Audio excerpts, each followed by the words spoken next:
সুগন্ধিটা কোথা থেকে আসছে। পাশে নেই কোনো ফুল গাছ আর নেই কোনো সুগন্ধি আসার মতো কোনো জিনিস। দ্বিতীয় প্রশ্ন, সুগন্ধিটা রবি একা পায় কেন? তার সাথে থাকা কেউ এই সুগন্ধিটা কেন পায় না? পথটাতে যেতেই রবি এই সুগন্ধি পায় না, কিন্তু একটা নির্দিষ্ট জায়গায় দিয়ে এই সুগন্ধি পায়। রবির মনে ভয় ঢুকে গেল, হাঁটছে ভয় নিয়ে। ঠিক নির্দিষ্ট একটা জায়গায় গিয়ে সেই সুগন্ধি পাওয়া বন্ধ হলো। রবি চলে গেল নিজের কাজে। রাতে রবি ভাবতে ভাবতে ঘুমিয়ে গেল। হঠাৎ ঘরের ভেতরে একই সুগন্ধি পেয়ে রবি ভয়ে কেঁপে উঠল। রবি আপুকে ডাক দিল, কিন্তু আপু ঘুমে থাকায় রবির ডাক শুনতে পায়নি। রবি সুগন্ধিটা খুঁজতে চেষ্টা করছে, কিন্তু বুঝে উঠতে পারছে না সুগন্ধিটা কোথা থেকে আসছে। হঠাৎ রবি খেয়াল করলো দরজার কাছে কিছু একটা দৃশ্যমান হচ্ছে। রবি ভয়ে পিছিয়ে গেল। নিজের বিছানায় বসে ভয়ার্ত চোখে দরজার দিকে তাকিয়ে আছে। রবি দেখলো একটা অপরূপা দৃশ্যমান হলো। সাথে সাথে রবি অজ্ঞান হয়ে গেল। জ্ঞান ফিরতে নিজেকে অদ্ভুতভাবে আবিষ্কার করলো। সাথে সকালও হয়ে গেল। কখন রাতে জ্ঞান হারিয়েছিল। হঠাৎ আপুর ডাক শুনে রবি তাড়াতাড়ি ঠিক হয়ে নিল। বাইরে গিয়ে নাস্তা করে নিল। আজ ভার্সিটিতে যেতে হবে, তাই রেডি হয়ে ভার্সিটির দিকে রওনা হলো। ভার্সিটিতে গিয়ে আনমনে রবি বসে আছে। রাশেদ আর তার বন্ধুরা রবিকে আনমনা দেখে রবির কাছে এলো। রাশেদ রবিকে বলল, আরে বন্ধু, কি হয়েছে বলবি তো? সারাক্ষণ আনমনা হয়ে বসে থাকলে হবে নাকি? রবি বলল, আমি বললেও তোরা কেউ আমার কথা বিশ্বাস করবি না। আরে বল, কি হয়েছে, বিশ্বাস করব। রবি বলল, কয়েকদিন ধরে আমি তোকে বলছিলাম যে আমি একটা অদ্ভুত সুগন্ধি পাই, কিন্তু সেটা আর কেউ পায় না। আবার একই কথা। আরে তুই যদি পাস তাহলে তোর সাথে থেকে আমি পাবো না কেন? এটা কি হতে পারে? সেটাই তো সমস্যা, তোরা কেউ সে সুগন্ধি পাস না, কিন্তু আমি পাই। সেটা নিয়ে চিন্তায় আছিস? আরে ভাই, সেটা যদি নির্দিষ্ট স্থানে পেতাম তাহলে নিজেকে কিছুটা সামলাতে পারতাম। কাল সে সুগন্ধিটা আমার বাসায়ও পেয়েছি। বলিস কি? শুধু তাই নয়, সুগন্ধি পাওয়ার পরে যখন আমি সুগন্ধির উৎস খুঁজতে যাই তখনই আমি... রবি আর কিছু বলতে পারল না, কারণ কেউ তার কানে কানে বলল, এরপর কি হলো বললে মেরে ফেলবো তোমাকে। রবি কথাটা কে বলল দেখতে পেছনে তাকালো, কিন্তু কাউকে দেখতে পেল না। রবির অদ্ভুতভাবে পেছনে তাকালো, তাই সব ফ্রেন্ড অবাক হয়ে রবিকে জিজ্ঞেস করলো, কি হলো, হঠাৎ পেছনে এভাবে তাকালি কেন? কিছু না, এমনি, চল ক্লাসে যাই। রবির কথা শুনে সবাই অবাক হয়ে গেল। তাও সবাই ক্লাসে চলে গেল। ক্লাস শেষ করে রবি আর রাশেদ বাসায় আসতে যাবে, ঠিক পথের সেই জায়গায় আসতেই রবি আবারও পরিচিত সেই সুগন্ধি পাচ্ছে। রবি জানে রাশেদকে কিছু বললে সে বিশ্বাস করবে না, তাই চুপচাপ দুজন বাসায় চলে গেল। রাতে ঘুমালে হঠাৎ বুকে ভারী কিছু অনুভব করে রবির ঘুম ভেঙে যায়। চোখ খুলে দেখে সে মেয়েটি যে দরজার কাছে দৃশ্যমান হয়েছিল। রবি মেয়েটাকে দেখে চমকে উঠল।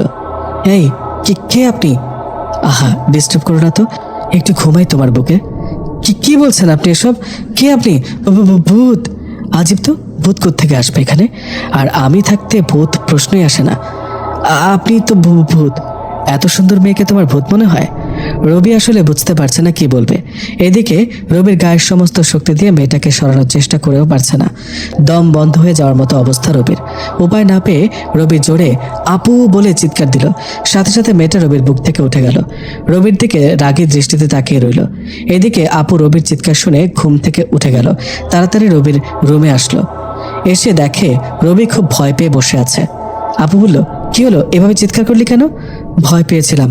কিসের ভয়? আর কয়েকদিন ধরে দেখছি তুই অস্বাভাবিক আচরণ করছিস, কি হয়েছে বলতো? মেয়েটা এখানে। আর কিছু বলতে পারলো না, কারণ মেয়েটা তখনই রবিকে কানে কানে বলে গেল, বললে মেরে ফেলবো তোমার আপুকে। রবি ভয়ে চুপ হয়ে গেল। আপু জিজ্ঞেস করলো, কি হলো, কোন মেয়েটা? কিছু না, খারাপ স্বপ্ন দেখেছিলাম তাই ভয় পেয়েছি। ওকে, ঘুমিয়ে যা। রবি ভয়ে ভয়ে আবার শুয়ে পড়ল। ঘুমাতে চেষ্টা করলো, কিন্তু ঘুম যেন আসছে না। হঠাৎ কখন যে চোখ লেগে গেল তা বুঝতে পারেনি। আজানের শব্দ শুনে ঘুম ভেঙে গেলে নামাজে চলে যায়। যাওয়ার সময় আবার সেই পরিচিত সুগন্ধিটা পায়, আবার আসার সময়ও পায়। রবিকে এবার খুব ভাবিয়ে তুলল সুগন্ধিটা। এবার সে সোজা মসজিদের হুজুরের কাছে গেল। হুজুর রবিকে একটা পরিচিত বড় মাপের হুজুরের কাছে নিয়ে গেল। রবি সব কথা খুলে বলল। রবিকে ভালো করে দেখে বড় হুজুর বলল, তোমার সামনে যে মেয়েটি দৃশ্যমান হয়েছিল সেটি সাধারণ কোনো মেয়ে নয়, তবে তোমার ক্ষতি কখনো করবে না। আমি আর কিছু বলতে পারবো না। রবি হুজুরের কথা শুনে অবাক হলেও কিছু বলতে না পেরে বাসায় চলে এলো। রাতে খেতে গিয়ে তেমন খেতে ইচ্ছা না থাকায় আবার চলে এলো। হালকা ঘুম আসতে যাবে, ঠিক তখনই সে সুগন্ধি রবির নাকে আসলো। রবি ভয়ে বসে পড়ল। চারপাশে তাকিয়ে দেখে কিছুই নেই, কিন্তু ভয় তো মনের মধ্যে আছে। হঠাৎ রবি খেয়াল করলো দরজার পাশে আবারও দৃশ্যমান হচ্ছে মেয়েটি। রবি আবার নিজেকে অনেক শান্ত আর শক্ত করলো। যাই হয়ে যাক, এবার মেয়েটার সাথে কথা বলতেই হবে। নিজের মধ্যে এক জেদ ধরল। মেয়েটা দৃশ্যমান হয়ে রবির পাশে আসতেই, কে আপনি? বারবার আমাকে ভয় দেখান কেন? আমি কে জানলে তুমি এমনিতে ভয় পাবে। না, বলুন কে আপনি? এটা তো জানি আপনি কোনো মানুষ নয়। তাহলে শুনতে চাও কে আমি? শুনতে চাই, বলুন কে আপনি? আমি হলাম এক পরী। তো আমার কাছে কি চান? বারবার আমার কাছে কেন আসেন? আসলে আমার তোমাকে খুব ভালো লাগে। কি ভালো লাগে? আপনি পরী, বুঝেছেন? তো কি হয়েছে? পরী বলে কি ভালোবাসা যাবে না? যাবে, তবে সেটা আপনার পরিদেশের কাউকে, মানুষকে নয়। আমি এত কিছু জানি না। তোমাকে ভালোবাসি মানে তোমাকেই ভালোবাসি। এত সহজে ভালোবাসি বলে দিলেন। আদৌ কি ভালোবাসেন? আর আমাদের মাঝে কোনো সম্পর্ক গড়ে উঠবে না, সেটা তো জানেন। প্রথমেই বলেছি ভালোবাসার পরে কথাটা নিজের মধ্যে চেপে রাখতে নেই, তাই বলে দিলাম। আর কে বলেছে আমাদের মধ্যে সম্পর্ক গড়ে উঠতে পারে না? আপনার পরিদেশের কেউ আমাকে মেনে নেবে না, আর না আমার পৃথিবীর কেউ আপনাকে মেনে নেবে। আমার দেশের সবাই মেনে নেবে। শোনো, আমাদের দেশে আমার বাবার রাজত্ব চলে। আমি পরীর দেশের রাজার একমাত্র মেয়ে। তার মানে রাজকন্যা। তুমি চাইলে তোমাকেও আমাদের মতো বানিয়ে দিতে পারি, শুধু তোমার ইচ্ছেটা প্রয়োজন। হবে না, তা কখনোই হবে না। আমি মানুষ হয়ে ভালো আছি। আর কি দেখে আপনি আমাকে ভালোবাসলেন? সেটা এক ইতিহাস, শুনতে অনেক সময় লাগবে। আপনার ইতিহাস শুনতে প্রয়োজনে আজ ঘুমাবো না। তাও বলেন, কেন আমার মতো একটা মানুষকে ভালোবাসতে গেলেন? তাহলে আমার দেশে চলো, তোমাকে ইতিহাস বলবো, আর আমার দেশটা ঘুরে দেখাবো। না, এটা কেমনে হয়? আমি যাব না আপনার দেশে। আমি চাইলে তোমাকে তুলে নিয়ে যেতে পারি, কিন্তু তা আমি করব না, কারণ আমি তোমাকে ভালোবাসি। আর তোমার তো অনেক ইচ্ছে পরীর সাথে প্রেম করার, পরীকে বিয়ে করার। তখন আমি তো জানতাম না বাস্তবে এরকম কেউ আমার সামনে আসতে পারে। তো এখন কেউ তোমার সামনে আসছে বলে কি তুমি খুশি নয়? তা বলিনি, কিন্তু আবার ভয় করছে যদি আমার খারাপ কিছু হয়ে যায় তখন কি হবে? হুজুর তো বলেছিল যে আমি কখনো তোমার ক্ষতি করব না। বিশ্বাস করতে পারো আমায়। আর কখনো কেউ তোমার ক্ষতিও করতে পারবে না। আমি তোমার পাশে সারাক্ষণ আছি। কোনো বিপদে পড়লে শুধু আমার কথা মনে করো, আমি সাথে সাথে চলে আসব। যেখানে মানুষ মানুষকে বিশ্বাস করে না, সেখানে পরীকে কিভাবে বিশ্বাস করব? তোমরা মানুষের একটাই সমস্যা, কেউ বিশ্বাস করলে তার বিশ্বাস ভঙ্গ করো, আর বিশ্বাস না করলে অন্যরকম চিন্তাধারা নিয়ে বসে থাকো। চলো আমার সাথে, আমার দেশে গল্প শোনাবো তোমায়। না, আমি যেতে পারবো না। রাতে খাবারটাও ঠিকমতো খাওনি, চলো ওখানে গিয়ে খাবে। আমাদের দেশের খাবার অমৃত। কোনো মানুষ একবার খেতে পারলে বারবার চাইবে, এমনকি খাওয়ার স্বাদ কখনো ভুলতে পারবে না। চলো তো, খেয়ে নেবে, সাথে তোমাকে ভালোবাসার কারণটাও জানতে পারবে। আপনি যদি আসলেই পরী হতেন তাহলে আপনার কথা আমার ফ্রেন্ডদের বলে দিতেন, আমার আপুকে বলতে দিতেন। কিন্তু আপনি আমাকে বারবার বাধা দিয়ে গেছেন কেন? কারণ আমি চাই না তুমি আমাকে ভালোবাসার আগে কেউ আমার ব্যাপারে জানতে পারুক। যদি তুমি আমাকে ভালোবাসো তাহলে সবাইকে জানাতে পারবে। আপনি যা ইচ্ছে করুন, আমার সমাজ আপনাকে মেনে নেবে না। যান আপনি এখান থেকে। যতদিন তুমি আমাকে ভালোবাসি বলবে না, ততদিন আমি তোমাকে ছেড়ে কোথাও যাব না। যদি কখনো ভালো না বাসি তাহলে কি সারা জীবন এভাবে আমার পেছনে পড়ে থাকবেন? তোমার পেছনে থাকবো। তোমাকে ভালোবাসতে হবে আমাকে। আমি কখনো আপনাকে ভালোবাসবো না। যান আপনি, আর কখনো আপনি আমার সঙ্গী হবেন না। আর আমি জানি সুগন্ধিটা আপনি দিয়ে যান আমাকে। আমি চাই না আপনি আর কখনো আমাকে সেই সুগন্ধি দেন। কখনো এটা হবে না। আমি তোমাকে ছাড়া থাকতে পারবো না। আপনার ইচ্ছে হলে থাকেন, নয়তো যান, আমি ঘুমাবো। এই বলে রবি শুয়ে পড়ল। রবির মধ্যে এখন অনেকটা সাহস আসলো। পরীর সাথে কথা বলে নিজেকে অনেক হালকা লাগলো তার। সাহস করে কথা বলতে পারলো, এটাই অনেক। রবি ঘুমিয়ে পড়তে যাবে ঠিক তখনই চারপাশে অনেক জোরে বাতাস শুরু হলো। রবি কিছুটা ভয় পেল। পাশে তাকিয়ে দেখে পরী নেই।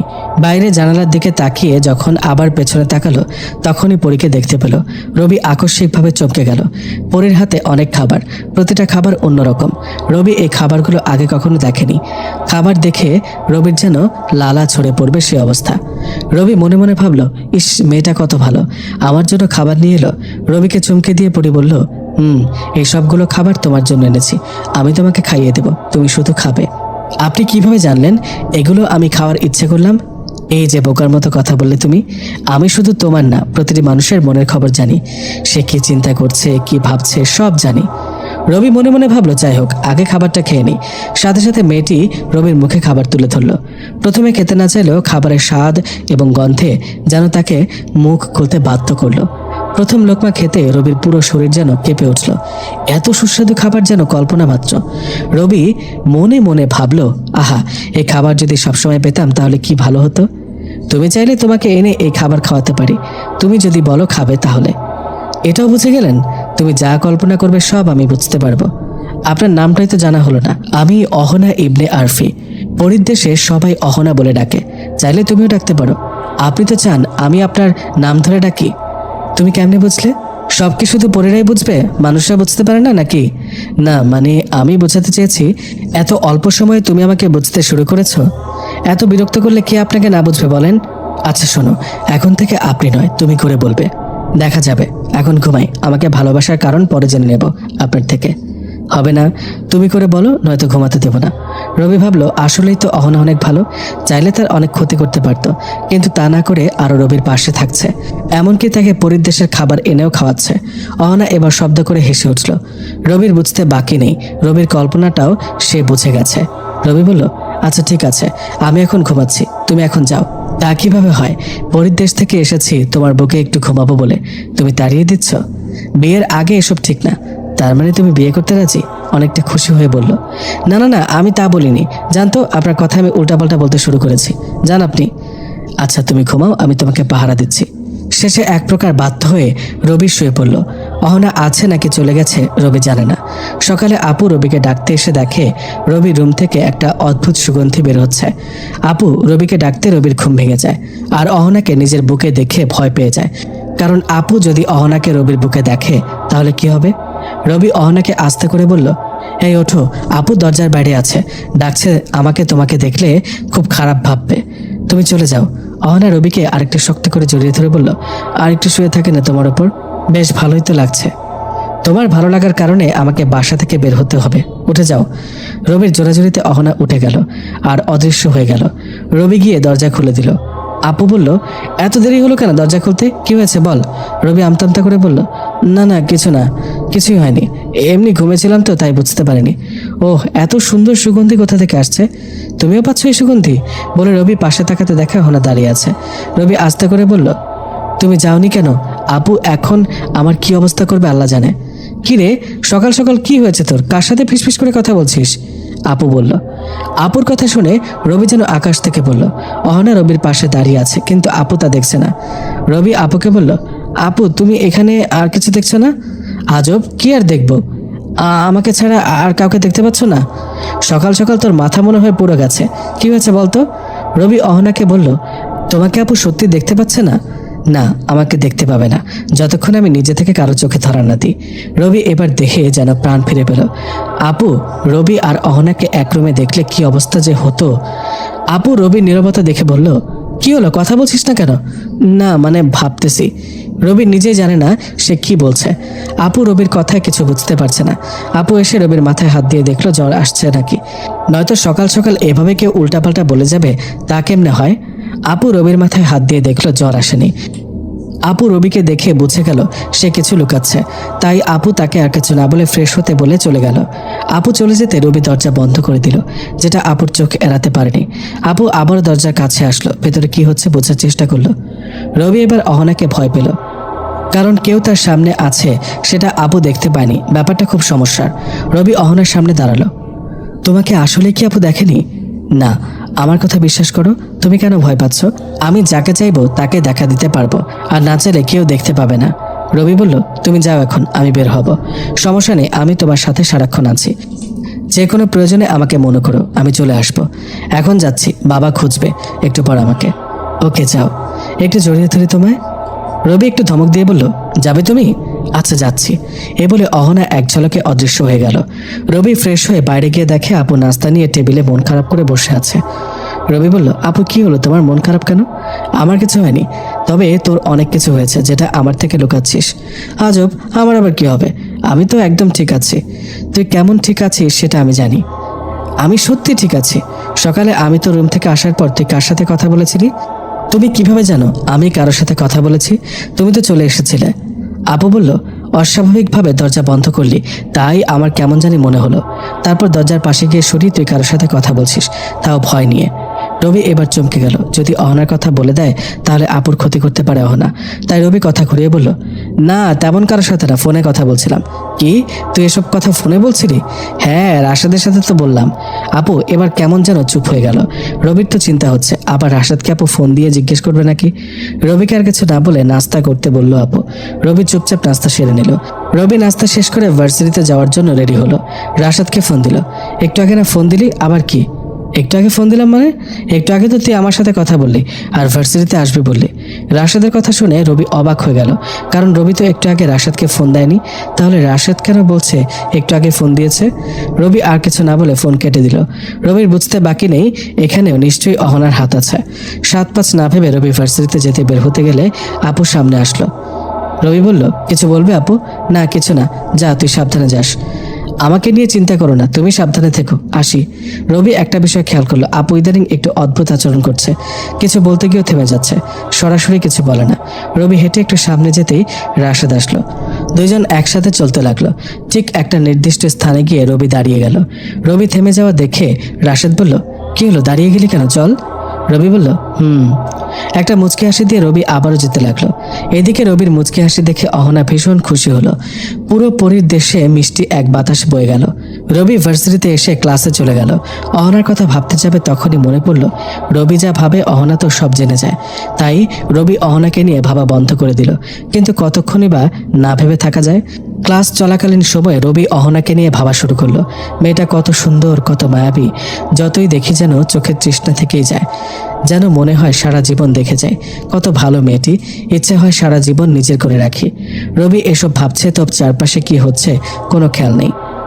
এদিকে স্যার রবিকে বেশ কয়েকবার ডেকেও কোনো সারা শব্দ না পাওয়ায় রবির কাছে এসে ডাকলো, কিন্তু তাতেও স্যার রবির কোনো সারা শব্দ পায়নি। এবার স্যার কিছুটা বিরক্ত হয়ে রবির গায়ে হাত দিতে রবি চমকে উঠল। রবির চমকানো দেখে স্যার বলল, কি হলো তোমার, কই হারিয়ে গেছো? রবি নিজের অজান্তে বলে ফেলল, পরীকে নিয়ে ভাবতে ভাবতে তার দেশে চলে গেছে। কি বললে তুমি? স্যার একটু জোরে বলল। রবি এবার বুঝতে পারলো তার সামনে স্যার দাঁড়িয়ে আছে। স্যারকে দেখে রবি দাঁড়িয়ে গেল। এবার স্যারও অবাক হয়ে গেছে, এতক্ষণ তো দাঁড়ায়নি, তাহলে এখন কেন দাঁড়ালো? জি স্যার।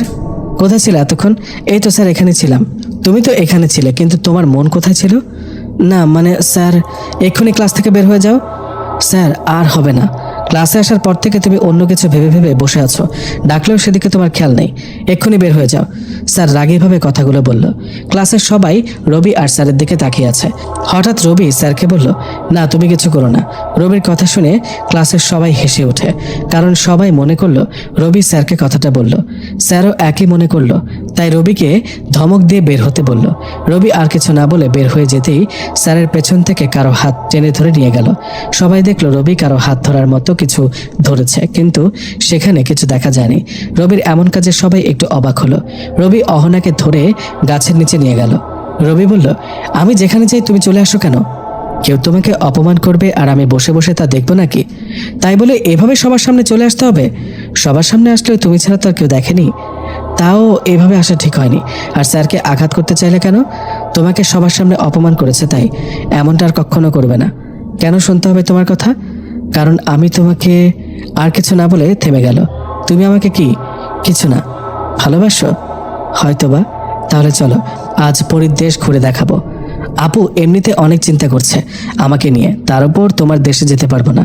চিন্তা করো না, ভার্সিটির ক্লাস শেষ হওয়ার আগে চলে আসবো। রবি ভাবলো, গেলে কেমন হয়? অহনাকে তো আমি ভালোবেসে ফেলেছি, আর এটাও জানি অহনা আমার কোনো ক্ষতি করবে না। তাহলে যাই। রবির ভাবতে দেরি হলেও অহনার বুঝতে দেরি হয়নি। অহনা রবিকে বসা থেকে উঠে দাঁড়াতে বলল। রবি দাঁড়িয়ে গেল। অহনা বলল, এবার আমার হাতের উপর হাত রাখো। রবি অহনার হাতের উপর হাত রাখলো। এবার চোখ বন্ধ করে একটা দীর্ঘ শ্বাস নাও। রবি বলল, শ্বাস নিতে হবে কেন? তোমার দেশে শ্বাস নিতে পারবো না নাকি? তাহলে আমি যাব না। আরে আরে কি বলো, শ্বাস নিতে পারবে না কেন? অবশ্যই পারবে, তবে শ্বাস নিলে এখন আমাদের যেতে একটু সময় লাগবে না। মানে তুমি চোখ বন্ধ করে যে শ্বাস নিবে সেটা ছাড়তে ছাড়তে আমরা পরের দেশে পৌঁছে যাব, তাই বললাম। ও আচ্ছা, এক নিমিষে পৌঁছে যাব তাহলে? হ্যাঁ, চোখের পলক বন্ধ করে খুলতে যতক্ষণ লাগে ততক্ষণেই পৌঁছে যাব। তো পুরো পরীর দেশ ঘুরতে কতক্ষণ লাগবে? ওখানে অনেক ভাগ আছে। তুমি যদি শুধু আমার বাবার দেশটা ঘুরে দেখো তাহলে সময় লাগবে 1 বছর, আর পুরো পরীর দেশ ঘুরতে চাইলে তোমার সময় লাগবে প্রায় 10 বছর। কি, এত বড় দেশ পরীর? হ্যাঁ, আর একসময় আমার বাবার দেশটা রাজা হবে তুমি। মানে আমি? তুমি জানোই তো আমার বাবার আমি ছাড়া আর কোনো সন্তান নেই, আর আমার স্বামী তো ভবিষ্যৎ রাজা হবে। কেন, তুমিও তো রাজা হতে পারো। আমাদের রাজা হওয়ার নিয়ম নেই, মানে আল্লাহ নিজেই বলেছেন যে যে দেশের প্রধান কোনো নারী হবে সে দেশের কোনো উন্নতি হবে না। ও আচ্ছা, তাই তুমি রাজা হতে পারবে না? হ্যাঁ। তো তোমার বাবাকে আমাকে রাজা হিসেবে স্বীকৃতি দেবে? অবশ্যই দেবে। আচ্ছা সেসব পরে হবে, এখন চলো আমাদের দেশ দেখে আসি। ওকে চলো। তোমার হাত দিয়ে আমার হাত ধরো, তারপর চোখ বন্ধ করে একটা শ্বাস নাও। রবি তাই করলো। অহনার হাত ধরতেই রবির শরীর কেঁপে উঠল। চোখ বন্ধ করতে বুঝতে পারলো অহনা রবিকে জড়িয়ে ধরেছে। রবি শ্বাস নিল। হঠাৎ মনে হলো রকেটের থেকে দ্রুত গতিতে রবি উপরে উঠছে। চোখ খুলে দেখে অহনার বিশাল আকারের ডানা গজিয়েছে। রবি এই ডানা দেখে একটু ভয় পেল। অহনা বুঝতে পারলো রবি ভয় পেয়েছে, তাই রবিকে সান্ত্বনা দিয়ে বলল, আহা, ভয় পাচ্ছ কেন? তোমার এত বড় ডানা কোথা থেকে এলো? আগে তো দেখিনি। যখন ডানা লাগবে তখন দেখতে পাবে, আর যখন ডানা লাগবে না তখন তো দেখতে পারবে না। তার মানে তোমার সারাক্ষণ ডানা থাকে? যখন লাগবে তখন ডানা মেলি, যেমন এখন। ও আচ্ছা, তা তোমাদের দেশ কোথায়? তোমার পেছন থেকে শুরু করে আমাদের দেশ। যত ভেতরে যাবে তত মুক্ত হবে। তাহলে যাওয়া যাক। চলো, তবে এখনো তুমি হাঁটতে পারবে না, আর একটু ভেতরে গেলে তবেই হাঁটতে পারবে। আচ্ছা চলো। অহনা রবিকে নিয়ে একটা অদ্ভুত গাছের গোড়ায় নামলো। গাছটা যেমন অদ্ভুত তেমন সুন্দর। রবির ইচ্ছে করলো গাছটা ধরে দেখতে, কিন্তু অহনা গাছটা স্পর্শ করতে নিষেধ করলো। অহনা নিষেধ করলো, তাই রবি গাছটি স্পর্শ করেনি। রবি সামনে তাকিয়ে দেখে অদ্ভুত সুন্দর একটা পাহাড়, একদম ছোট গাছ, আর সেখানে অনেক ফল। রবি এসব যতই দেখছে ততই অবাক হচ্ছে। হঠাৎ রবি বুঝতে পারলো তার ক্ষুধা লেগেছে। অহনার দিকে তাকাতেই অহনা খাবার নিয়ে হাজির। রবি খুব ভালো করে খাবারগুলো খেয়ে নিল। চারপাশটা আরো ভালো করে কিছু সময় ঘুরে দেখলো। প্রায় বিকেল হয়ে গেছে, তাই রবি অহনাকে বলল, অনেক তো সময় হলো, এতক্ষণে ভার্সিটি ছুটি হয়ে গেছে, চলো এখন যাই। মাত্রই তো আসলে, আরেকটু থেকে যাও। আরে কি বলো, পুরো দিন তো এখানে ছিলাম। আচ্ছা শোনো, তোমাকে একটা কথা বলি। তোমাদের দেশে যখন একদিন হবে, আমাদের এখানে তখন 7 দিন, মানে পুরো একটা সপ্তাহ। মানে কিভাবে সম্ভব? হ্যাঁ, এটাই। ভার্সিটি শেষ হতে হতে আমরা পুরো 1 সপ্তাহ এখানে থাকতে পারবো, আর এই পুরো সপ্তাহ তোমাকে ঘুরে দেখাবো আমাদের জগৎ। না না না, আমি এখন চলে যাব। 1 সপ্তাহ এখানে থাকতে পারবো না, বাসায় আপু ছাড়া কেউ নেই। আরে কি বলো, মাত্র 1 সপ্তাহ তো। আর বললাম না, এখানে একটা সপ্তাহ মানে তোমাদের একটা দিন। আচ্ছা 6 দিন থাকবো আমরা এখানে। আর তোমার ভার্সিটি ছুটি হওয়ার সাথে সাথে তোমাকে নিয়ে ভার্সিটিতে যাব। যেখান থেকে এখানে এসেছি সেখানেই নামবো। অহনার এত কথা শুনে রবি রাজি হয়ে গেল। পুরো 6 দিন পরীর দেশে ঘুরল। কি অপরূপ সুন্দর পরীর দেশ, তা রবি এখন বুঝতে পারছে। রবি অহনাকে বলল, আমরা এখানে আসছি 6 দিন হলো, এখানে রাত দিন কেন হয় না? এটা তো আর তোমাদের দেশ না, এখানে রাত দিন কিছু নেই, সব সময় এমন থাকবে। রবি বলল, তো তোমাদের ঘুমাতে হয় না? ঘুমাতে হয় তো, তবে পুরো সপ্তাহ মিলে ঘন্টাখানেক ঘুমালে হয়। বলো কি, বাকি সময় কি করে তাহলে? কি আর করবে, ঘোরাঘুরি আর দেশের বিভিন্ন কাজ করতে হয়। বিশেষ করে অন্য রাজ্যের কোনো সৈন্য যদি আমাদের রাজ্য আক্রমণ করতে আসে, তাহলে তার বিরুদ্ধে যুদ্ধ করতে হবে। অবশ্য আমাদের সেসব সবসময় রেডি থাকে। আর পরীর 7 রাজ্যের সব থেকে শক্তিশালী রাজ্য আমার বাবার, তাই কেউ এই রাজ্যের চোখ তুলে দেখে না। তার মানে পৃথিবীর মতো এখানেও রাজ্য জয়ের যুদ্ধ চলে? হ্যাঁ, তবে এখানে রক্তপাত হয় না। তাহলে কেমনে রাজ্য হয় তবে? যারা যুদ্ধ করবে তাদের তো তলোয়ার থাকবে, আর কেউ যদি কারো তলোয়ার ফেলে দিতে পারে হাত থেকে, তাহলে যে তলোয়ার ফেলে দিতে পারবে সে হবে জয়ী। এটা কি দুইজনেই মেনে নেয় জয় পরাজয়? হ্যাঁ, দুইজনেই মানতে বাধ্য। তাহলে তো বেশ ভালো। আচ্ছা চলো যাওয়া যাক, আর থাকা যাবে না। 6 দিন শেষ হলো বটে, চলো যাই। তবে হ্যাঁ, যখন এখানে আসতে মন চাইবে তুমি আমাকে বলবে, আমি তোমাকে নিয়ে রাজ্যের না দেখা বাকি অংশটুকু ঘুরে দেখাবো। তারপর রবি চলে আসার জন্য ঠিক আগের মতো অহনার হাতে হাত রাখলো। চোখ বন্ধ করে একটা শ্বাস নিল। সাথে সাথে পৌঁছে গেল ভার্সিটির সে গাছের নিচে, যেখান থেকে তারা পরীর দেশে গিয়েছিল। এত সুন্দর এক রাজ্য ঘুরে দেখাতে রবি খুব আনন্দিত হলো। অহনাকে জড়িয়ে ধরে ধন্যবাদ জানালো। এদিকে রাশেদ ভার্সিটির রুম থেকে বের হয়ে দেখে রবি কাউকে জড়িয়ে ধরছে হাওয়ায়। বিষয়টা রাশেদের কেমন যেন লাগলো। একটু আগে ক্লাসেও হাওয়ায় কাউকে হাত ধরে নিয়ে গেল বাইরে। রাশেদ দৌড়ে রবির কাছে গেল। রবি রাশেদ আসছে দেখে একটু নর্মাল হওয়ার চেষ্টা করলো। রাশেদ বলল, কি হলো তোর? সে সকালে ক্লাসে অদ্ভুত আচরণ করলি, আর এখন হাওয়ায় কাউকে জড়িয়ে ধরছিস, ব্যাপার কি? কিছু না, চল তো তুই। রাশেদ আর কথা না বাড়িয়ে রবির সাথে হাঁটতে লাগলো। রাশেদ খেয়াল করলো রবি এক্ষুনি হাওয়ায় কারো হাত ধরার মতো করলো। রাশেদ এবার রবিকে দাঁড় করালো। তোর সাথে কথা আছে, বল কি বলবি? সকাল থেকে তুই কোথায় ছিলি? অহনার গাছের পাশে তো বসেছিলাম। মুখ ফসকে অহনার কথা বের হয়ে যাচ্ছিল যেন। আমিও দেখলাম সকাল থেকে গাছের নিচে আনমনে হয়ে বসে আছিস, কিন্তু কি হয়েছে বললি না তো? রাশেদের কথা শুনে রবি অবাক হয়ে গেল, কারণ সকাল থেকে তো রবি অহনার সাথে পরিদেশে ছিল। তাহলে রাশেদ কাকে দেখলো গাছের নিচে? রবি অহনার দিকে তাকালো। অহনা ভার্সিটি থেকে রবির সাথে আছে, যেটা রাশেদ দেখছে না। রবি মনে মনে বলল, রাশেদ কাকে দেখলো? অহনা বলে দিল, তোমার মতো কাউকে দেখেছে, কিন্তু তুমি ছিলে না, সেটা ছিল অন্য কেউ। রাশেদের চোখে তুমি। রবি বুঝতে পারল অহনা এমন করেছে। রবি একটা মুচকি হাসল। রাশেদ এবার রেগে গেল, বলল, কিরে হাসছিস কেন? কি হয়েছে তোর? ইদানিং অদ্ভুত আচরণ করছিস সবার সাথে। রাতে নাকি না খেয়ে ঘুমিয়েছিস? আপু বলল। আচ্ছা বলবো একদিন আসলে কি হচ্ছে আমার সাথে। রবি অহনার দিকে তাকিয়ে একটা মুচকি হাসি দিল। রাশেদ এবার বোকা বনে গেল। রবি রাশেদ একটা রিক্সা নিয়ে বাসার দিকে রওনা দিল। অহনা রবির সাথে হাওয়ায় ভেসে বেড়াচ্ছে। মাঝে মধ্যে রবি মুচকি হাসছে, কিন্তু রাশেদ কিছু বলছে না। কি বার বলবে? রাশেদ নিজের বাসার সামনে যেতেই রিক্সা থেকে নেমে গেল। রিক্সা সামনে যেতে লাগলো। অহনা রবির পাশে বসলো। রবি মাঝে মধ্যে অহনার সাথে কথা বলছে, যেটা দেখে রিক্সাওয়ালা ভয় পেয়ে গেল। অহনার আওয়াজ রিক্সাওয়ালা শুনছে না, কিন্তু রবির কথা শুনে বুঝতে পারছে সে এখানে অদৃশ্য কারোর সাথে কথা বলছে। ভয়ে ভয়ে রিক্সাওয়ালা রবির বাসার সামনে গেল। রবিকে নামিয়ে দিয়ে তাড়াতাড়ি সেখান থেকে চলে এলো। রবি হাসতে হাসতে বাসায় ঢুকে গেল, যেটা আপুর চোখ এড়ায়নি। রবিকে হাসতে দেখে আপু তার সামনে এসে দাঁড়ালো। কি হয়েছে তোর? এত হাসছিস কেন? রবি আগে আপুকে খেয়াল করেনি, যখন খেয়াল করলো হাসি থামিয়ে দিল। কিন্তু আপু আবারও জিজ্ঞেস করলো, কি হলো? এত হাসছিস কি নিয়ে? কই কিছু না তো। রাশেদের কথাগুলো শুনে হাসি পাচ্ছে। এত হাসতে হবে না, যা ফ্রেশ হয়ে নে, খাবার খাবি। আচ্ছা আসছি। রবি ফ্রেশ হয়ে নিল। নাস্তা করতে এসে অহনাকে আগে থেকে চেয়ারে বসা দেখে অবাক, কারণ পাশের চেয়ারে আপু বসে আছে। রবি অহনাকে বলল, তুমি এখানে কেন? রবির কথা শুনে আপু আরো অবাক হলো। আপু বসা থেকে উঠে গেল, রবির পেছনে গিয়ে দাঁড়ালো। আপু রবির পেছন থেকে সামনে তাকিয়ে দেখছে কেউ আছে কিনা, কিন্তু আপু কিছুই দেখছে না। আপু রবির মাথায় হাত দিল। অস্বাভাবিক আচরণগুলো আপুর বেশ সন্দেহজনক মনে হচ্ছে। আপু রবির মাথায় হাত দিয়ে বুঝতে পারল শরীর ঠিকই আছে, কিন্তু অদ্ভুত আচরণ যেন করেই যাচ্ছে। আপু রবিকে বলল, তুই সামনে কাউকে দেখতে পাচ্ছিস নাকি? আপুর কথাটা বলার সাথে সাথে অহনা রবির কানে কানে না বলল। রবি আপুকে বলল, না। কাকে দেখতে পাবো? তুমি তো সামনে ছিলে। আমি ছাড়া আর কেউ ছিল? তুমি ছাড়া আর কে থাকবে? তুমি তো ছিলে।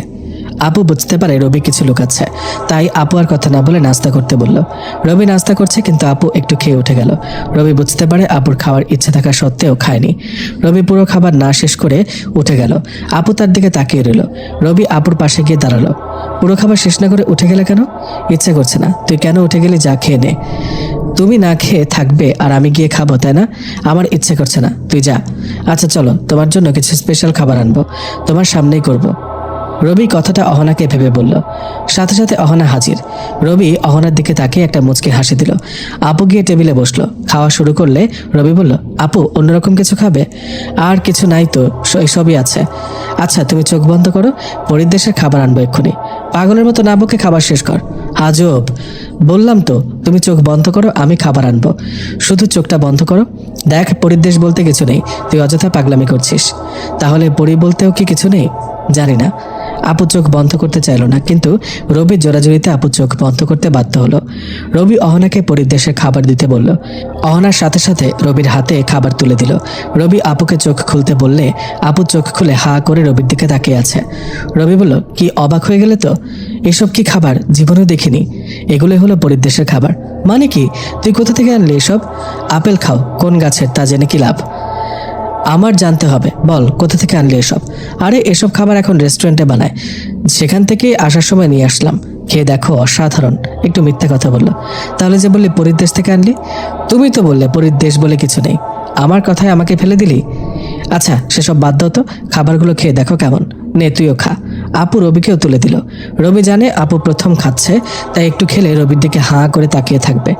আপু মুখে নিতে রবির দিকে তাকিয়ে রইল। আপু কেন জানি রবিকে সন্দেহ করছে, কিন্তু কিছু না বলে খেয়ে নিল। খাবারের অমৃত স্বাদ যার প্রশংসা না করে আপুও থাকতে পারেনি। খাওয়া শেষে রবির দিকে একটু সন্দেহজনক দৃষ্টিতে তাকিয়ে আপু নিজের রুমে চলে গেল। রবিও নিজের রুমে চলে আসলো। হঠাৎ রবির মনে হচ্ছে আপুর সাথে বারবার মিথ্যা বলা ঠিক হচ্ছে না। অহনার সাথে কথা বলতে চাইলে সে এসে হাজির। রবি বলল, আমার কথাগুলো আগে মন দিয়ে শুনবে, তারপর তুমি বলবে। ওকে বলো, কি বলবে? রবি বলল, তুমি তো আমাকে ভালোবাসো তাই না? হ্যাঁ অনেক ভালোবাসি, হয়তো আমিও তোমাকে ভালোবেসে ফেলেছি। রবির কথা শেষ হতে না হতেই অহনা রবিকে জড়িয়ে ধরল, কারণ রবি এত তাড়াতাড়ি অহনাকে ভালোবাসবে তা সে বুঝতে পারেনি। রবি অহনাকে নিজের বুক থেকে ছাড়িয়ে নিয়ে আবার বলল, তুমি আমাকে ভালোবাসো আর আমিও তোমাকে ভালোবাসি। এখন আমাদের পরিবারকে এসব জানানো দরকার। তোমার পরিবার কি আমাদের ব্যাপারগুলো জানে? না। রবি বলল, আমার পরিবারও কেউ জানে না। আমাদের উচিত পরিবারকে জানানো। যদি মেনে না নেয় তখন কি হবে? দেখো, মানবে কিনা সেটা পরে দেখা যাবে, তবে আমি আমার পরিবারকে মানাতে পারবো। তুমি তোমার পরিবারকে মানাতে পারো কিনা দেখো। তাহলে কি এখন আমাদের কথা সবাই জেনে যাবে? হ্যাঁ, জেনে যাবে। তুমি আমার লাইফে আসার পর থেকে আমি আপুর সাথে একটার পর একটা মিথ্যা কথা বলে যাচ্ছি। আপু আমাকে নিয়ে অনেক চিন্তিত, তাই আমি আর আপুকে কোনোভাবে চিন্তায় ফেলতে চাই না। আচ্ছা, আমি কি তাহলে আপুর সামনে নিজেকে আনবো? কালকে আমি আপুর সাথে সে বিষয় নিয়ে কথা বলবো। এখন তুমি তোমার দেশে যাও। তারপর অহনা নিজের দেশে চলে গেল।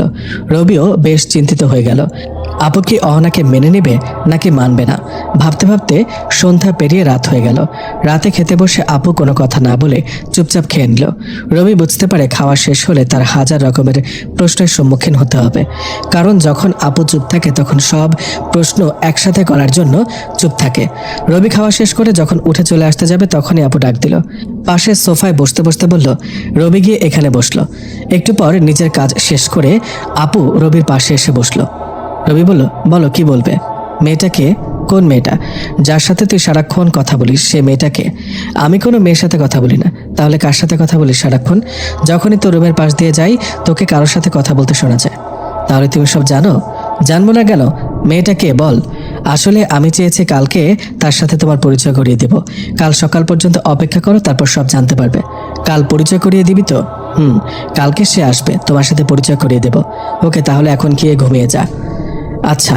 রবি আর কথা না বাড়িয়ে চুপচাপ নিজের রুমে চলে গেল। তারপর ঘুমিয়ে গেল। প্রতিদিনের মতো সকালে ঘুম থেকে উঠে অহনাকে নিজের বুকে দেখতে পেল। রবি এবার অহনাকে শক্ত করে জড়িয়ে ধরল। অহনাকে উল্টিয়ে অহনার বুকের উপর শুয়ে পড়ল। রবির এমন কাজ দেখে অহনা বেশ লজ্জা পেল। চোখ বন্ধ করে ফেলল, কারণ সে ভাবছিল রবি হয়তো তার কপালে কিংবা ঠোঁটে আক্রমণ করবে। কিন্তু অহনা চোখ বন্ধ করে বুঝতে পারে রবি তার উপর থেকে উঠে গেছে। অহনা বুঝতে পারল প্রতিদিন রবি ঘুম থেকে ওঠার পরেও অহনা কিছু সময় রবির উপর শুয়ে থাকে। তাই এবার রবি অহনাকে বোকা বানিয়ে চলে গেল। রবি ফ্রেশ হয়ে এসে দেখে অহনা বসে আছে মন খারাপ করে।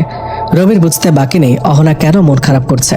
রবি গিয়ে অহনার সামনে দাঁড়াতেই অহনাও বসা থেকে দাঁড়িয়ে গেল। রবি নিজের বাহুডোরে অহনাকে আবদ্ধ করে নিল আর কপালে একটা ভালোবাসার পরশ এঁকে দিল। অহনা রবিকে শক্ত করে জড়িয়ে ধরল। একটু পর আপুর ডাক শুনে দুজনই দুজনকে ছেড়ে দিল। রবি অহনাকে রেখে নাস্তা করতে গেল। নাস্তা শেষ করে আপু বলল, কই তোর সে মানুষটা যার সাথে পরিচয় করিয়ে দিবি বলেছিস? আপু, আসলে সে মানুষ নয়। ইয়ার কি করিস না সকাল সকাল? আচ্ছা শোনো তাহলে, তার নাম অহনা। আমি তাকে ভালোবাসি আর তার সাথে আমার কথা হয়। সেটা তো আগেই বলতে হতো। আমি কত চিন্তা করেছি তুই জানিস? আমার কথা শেষ হয়নি। ওকে বল।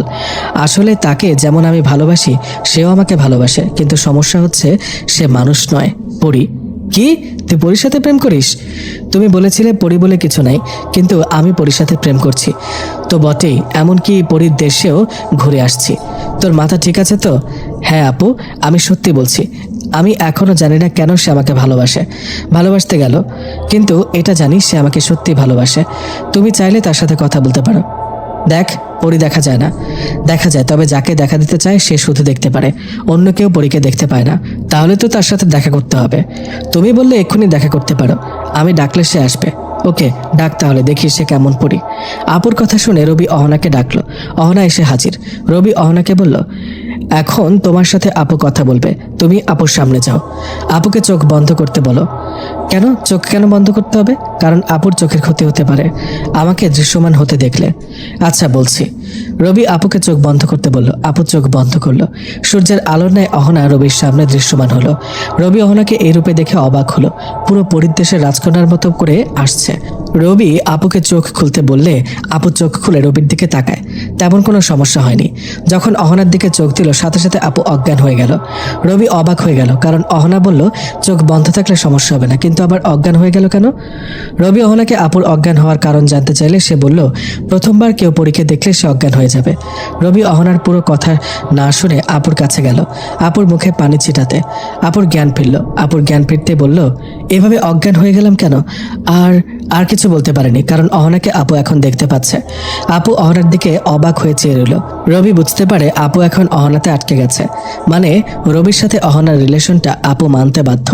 রবি আপুর পাশে বসতেই আপুর ঘোর কাটলো। একবার রবির দিকে তাকাচ্ছে তো আরেকবার অহনার দিকে তাকাচ্ছে। রবি বলল, আরে আপু কি দেখছো এভাবে? নজর লেগে যাবে তো। রবির কথা শুনে অহনা শব্দ করে হেসে উঠল। এই প্রথম রবি অহনার শব্দ করে হাসির আওয়াজ শুনল। রবির কথা শুনে আপু রবির দিকে তাকালো। রবি অহনাকে দেখিয়ে বলল, এই হলো অহনা যাকে আমি ভালোবাসি। আর যে আমাকেও ভালোবাসে। আপু অহনার দিকে আরেকবার তাকিয়ে বলল, তুই কখনো তার সাথে এক হতে পারবি না। রবি কথাটা শুনে মন খারাপ করে ফেলল, কারণ আপু কথাটা নিশ্চয়ই নিজের ইচ্ছে মতো বলেনি, অনেক ভেবে কথাটা বলেছে।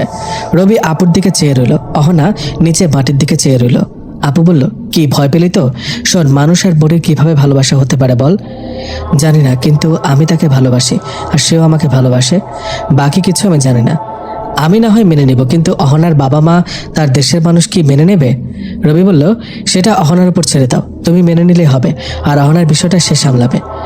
আচ্ছা, আমি ভেবে দেখি। আপু ভেবে দেখি বলতেই অহনা বিদ্যুৎ চমকানোর মতো করে আপুর সামনে চলে গেল। আপুর হাত ধরে মিনতি করছে যেন মেনে নেয়। আপু অহনার দিকে চেয়ে শুধু অবাক হচ্ছে আর ভাবছে কতটা ভালোবাসলে এভাবে মিনতি করতে পারে। শেষে আপু রাজি হয়ে গেল। অহনা রবিকে নিয়ে উড়াল দিল। আপু শুধু দেখছে আর হাসছে। অবশেষে রবির চাওয়া পূর্ণ হলো। তার অনেক ইচ্ছে ছিল কোনো পরীর সাথে ঘর বাঁধবে। আজ হয়তো সেটা আরো এক ধাপ এগিয়ে গেল। কিন্তু রবি এখনো বুঝতে পারেনি কেন অহনা রবিকে ভালোবাসে। প্রায় 10 মিনিট পর অহনা আর রবি বাসায় নামলো। রবি হাসছে, আপু বসে বসে তাদের কাণ্ডগুলো দেখছে। একটু পর আপু অহনাকে সামনে আসতে বলল। সোফায় 3 জন মুখোমুখি হয়ে বসে আছে। রবি বুঝতে পারলো নিশ্চয়ই আপু এখন কোনো প্রশ্ন করবে অহনাকে। আপু বলল, অহনা, আমি জানি তুমি রবিকে ভালোবাসো, কিন্তু সেটা আমি তোমার মুখ থেকে শুনতে চাই। তুমি রবিকে কেন ভালোবাসো? অহনা রবির দিকে তাকালো। রবিও আপুর কথা জবাব দিতে বলল। অহনা এবার বলল, এই প্রশ্নটা রবিও আমাকে অনেকবার করেছিল, কিন্তু আমি উত্তর দিইনি। তবে আজ উত্তর দেব। আমার অনেক ইচ্ছে ছিল একটা মানুষকে বিয়ে করব, আর আমার বরাবরই এই ইচ্ছে ছিল। একদিন বাবা মা, আমার ছোট ভাই আর আমি পৃথিবীতে আসি। একটা মসজিদের সামনে আমরা গেলে হঠাৎ একটা লোক আমাদের দেখে বুঝতে পারে আমরা মানুষ নই। সে আমাদেরকে বন্দি করে ফেলে। আমরা 4 জন লোকটার কবলে আটকা পড়লে আমরা পাখির রূপ ধারণ করি। লোকটার কাছ থেকে ছাড়া পাওয়ার অনেক চেষ্টা করি, কিন্তু ছাড়া পাচ্ছিলাম না। হঠাৎ একটা মাঝবয়সী লোক পাখির চিৎকার শুনে সেখানে আসে আর আমাদের ছেড়ে দিতে বলে। মাঝবয়সী লোকটা ছিল আপনার দাদু। আমরা ছাড়া পেতে চাইলে আপনার দাদু আমাদের ছেড়ে দিতে বলে, কিন্তু লোকটা কিছুতেই রাজি হচ্ছে না। লোকটা একটা জালের মধ্যে আমাদেরকে বেঁধে রেখেছিল। চাইলে আমরা অদৃশ্য হতে পারতাম, কিন্তু আমার ছোট ভাইয়ের তখনও সে ক্ষমতা আসেনি, তাই আমরা তাকে পেলে অদৃশ্য হতে পারিনি। হঠাৎ লোকটা আমার ভাইকে ধরে ডানা 2টি ভেঙে দেয়। আমার ভাই চিৎকার করতে করতে মারা যায়। আপনার দাদু আমাদের বাঁচাতে লোকটাকে ধাক্কা মারে আর আমাদের উপর থেকে জাল উঠিয়ে নেয়। আমাদের ছেড়ে দেওয়ায় লোকটা আপনার দাদুকে বেশ অপমান করে। আপনার দাদু চুপচাপ সেখান থেকে চলে যায়। আমি তখন ছোট ছিলাম, তাই আমিও কিছু করতে পারিনি। আপনার দাদু একটু অদ্ভুত প্রকৃতির ছিল। আমাদের উড়াল গতি দেখে বুঝে গেছে আমরা আসলে পাখি নই। আপনার দাদু আমাদের দিকে তাকিয়ে বলছিল আপনাদের 2 জনকে দেখে রাখতে। জানি না কেন এই কথা বলেছিল। তারপর থেকে আপনার দাদুর মৃত্যুর আগ পর্যন্ত বাবা সারাক্ষণ আপনার দাদুর পাশে ছিল। মাঝে মধ্যে আমাদের সাথে দেখা হতো। হঠাৎ আপনার দাদু আমাকে দেখে বলে ওঠে, আমার মতো কেউ যদি রবির বউ হয় তাহলে দাদু অনেকটা খুশি হবে। বাবা সেদিন দাদুকে কথা দিয়েছিল আমি রবির বউ হব। তারপর থেকে রবির ওপর আমার খেয়াল রাখা শুরু হয়। বাবার কথা রবির ওপর নজর রাখলেও তাকে ভালোবাসিনি। কিন্তু একদিন আমি রবিকে দেখলাম বন্ধুদের সাথে অনেক ঝগড়া হচ্ছে। রবি শুধু একটু মিথ্যা বললে সেখান থেকে বেঁচে যায়, কিন্তু সে মিথ্যা বলেনি। সেদিন আমি অনেকটা অবাক হয়ে যাই। এরপরে অনেক দিন রবি অনেক মানুষকে সাহায্য করেছে দেখে আমার ভালো লাগতে শুরু করে। এভাবে একটার পর একটা রবির কাজ দেখে আমি তার প্রেমে পড়ে যাই। বাবা একদিন আমাদের কিছু বই পড়ছিল। হঠাৎ একটা বইয়ে দেখতে পায় 2022 সালের শুরুর দিকে পরিদেশের রাজা হবে একজন মানুষ, আর তখন তার বয়স হবে 21। তখন বাবা চিন্তা করে দেখে তখন রাজা কেউ হলে সেটা হবে তুমি, কারণ আমি যখন তোমাকে বিয়ে করব তখন তুমি হবে রাজা। কারণ আমাদের দেশে মেয়েরা কোনো কিছুতে প্রধান ক্ষমতাসীন হতে পারে না। তারপর থেকে রবিকে সাবধানে রাখার চেষ্টা করি, নিজের সবটুকু দিয়ে রবিকে আগলে রাখার চেষ্টা করি। আর কিছুদিন হলে রবির 21 বছর হবে, তাই সারাক্ষণ তার পাশে থাকি। একটা পঞ্জিকা দেখে বাবা জানতে পারে পরীর দেশের যে রাজা হবে তাকে মেরে ফেলতে অনেকে চেষ্টা করবে। দৃশ্যমান কিংবা অদৃশ্যমান অনেকে তাকে মেরে ফেলতে চাইবে, কারণ সে যদি রাজা হয় তাহলে শুধু একটা রাজ্য নয়, পুরো পরীর দুনিয়া হয়ে যাবে তার। তাই বিভিন্ন জিন তাকে মেরে ফেলতে চাইবে।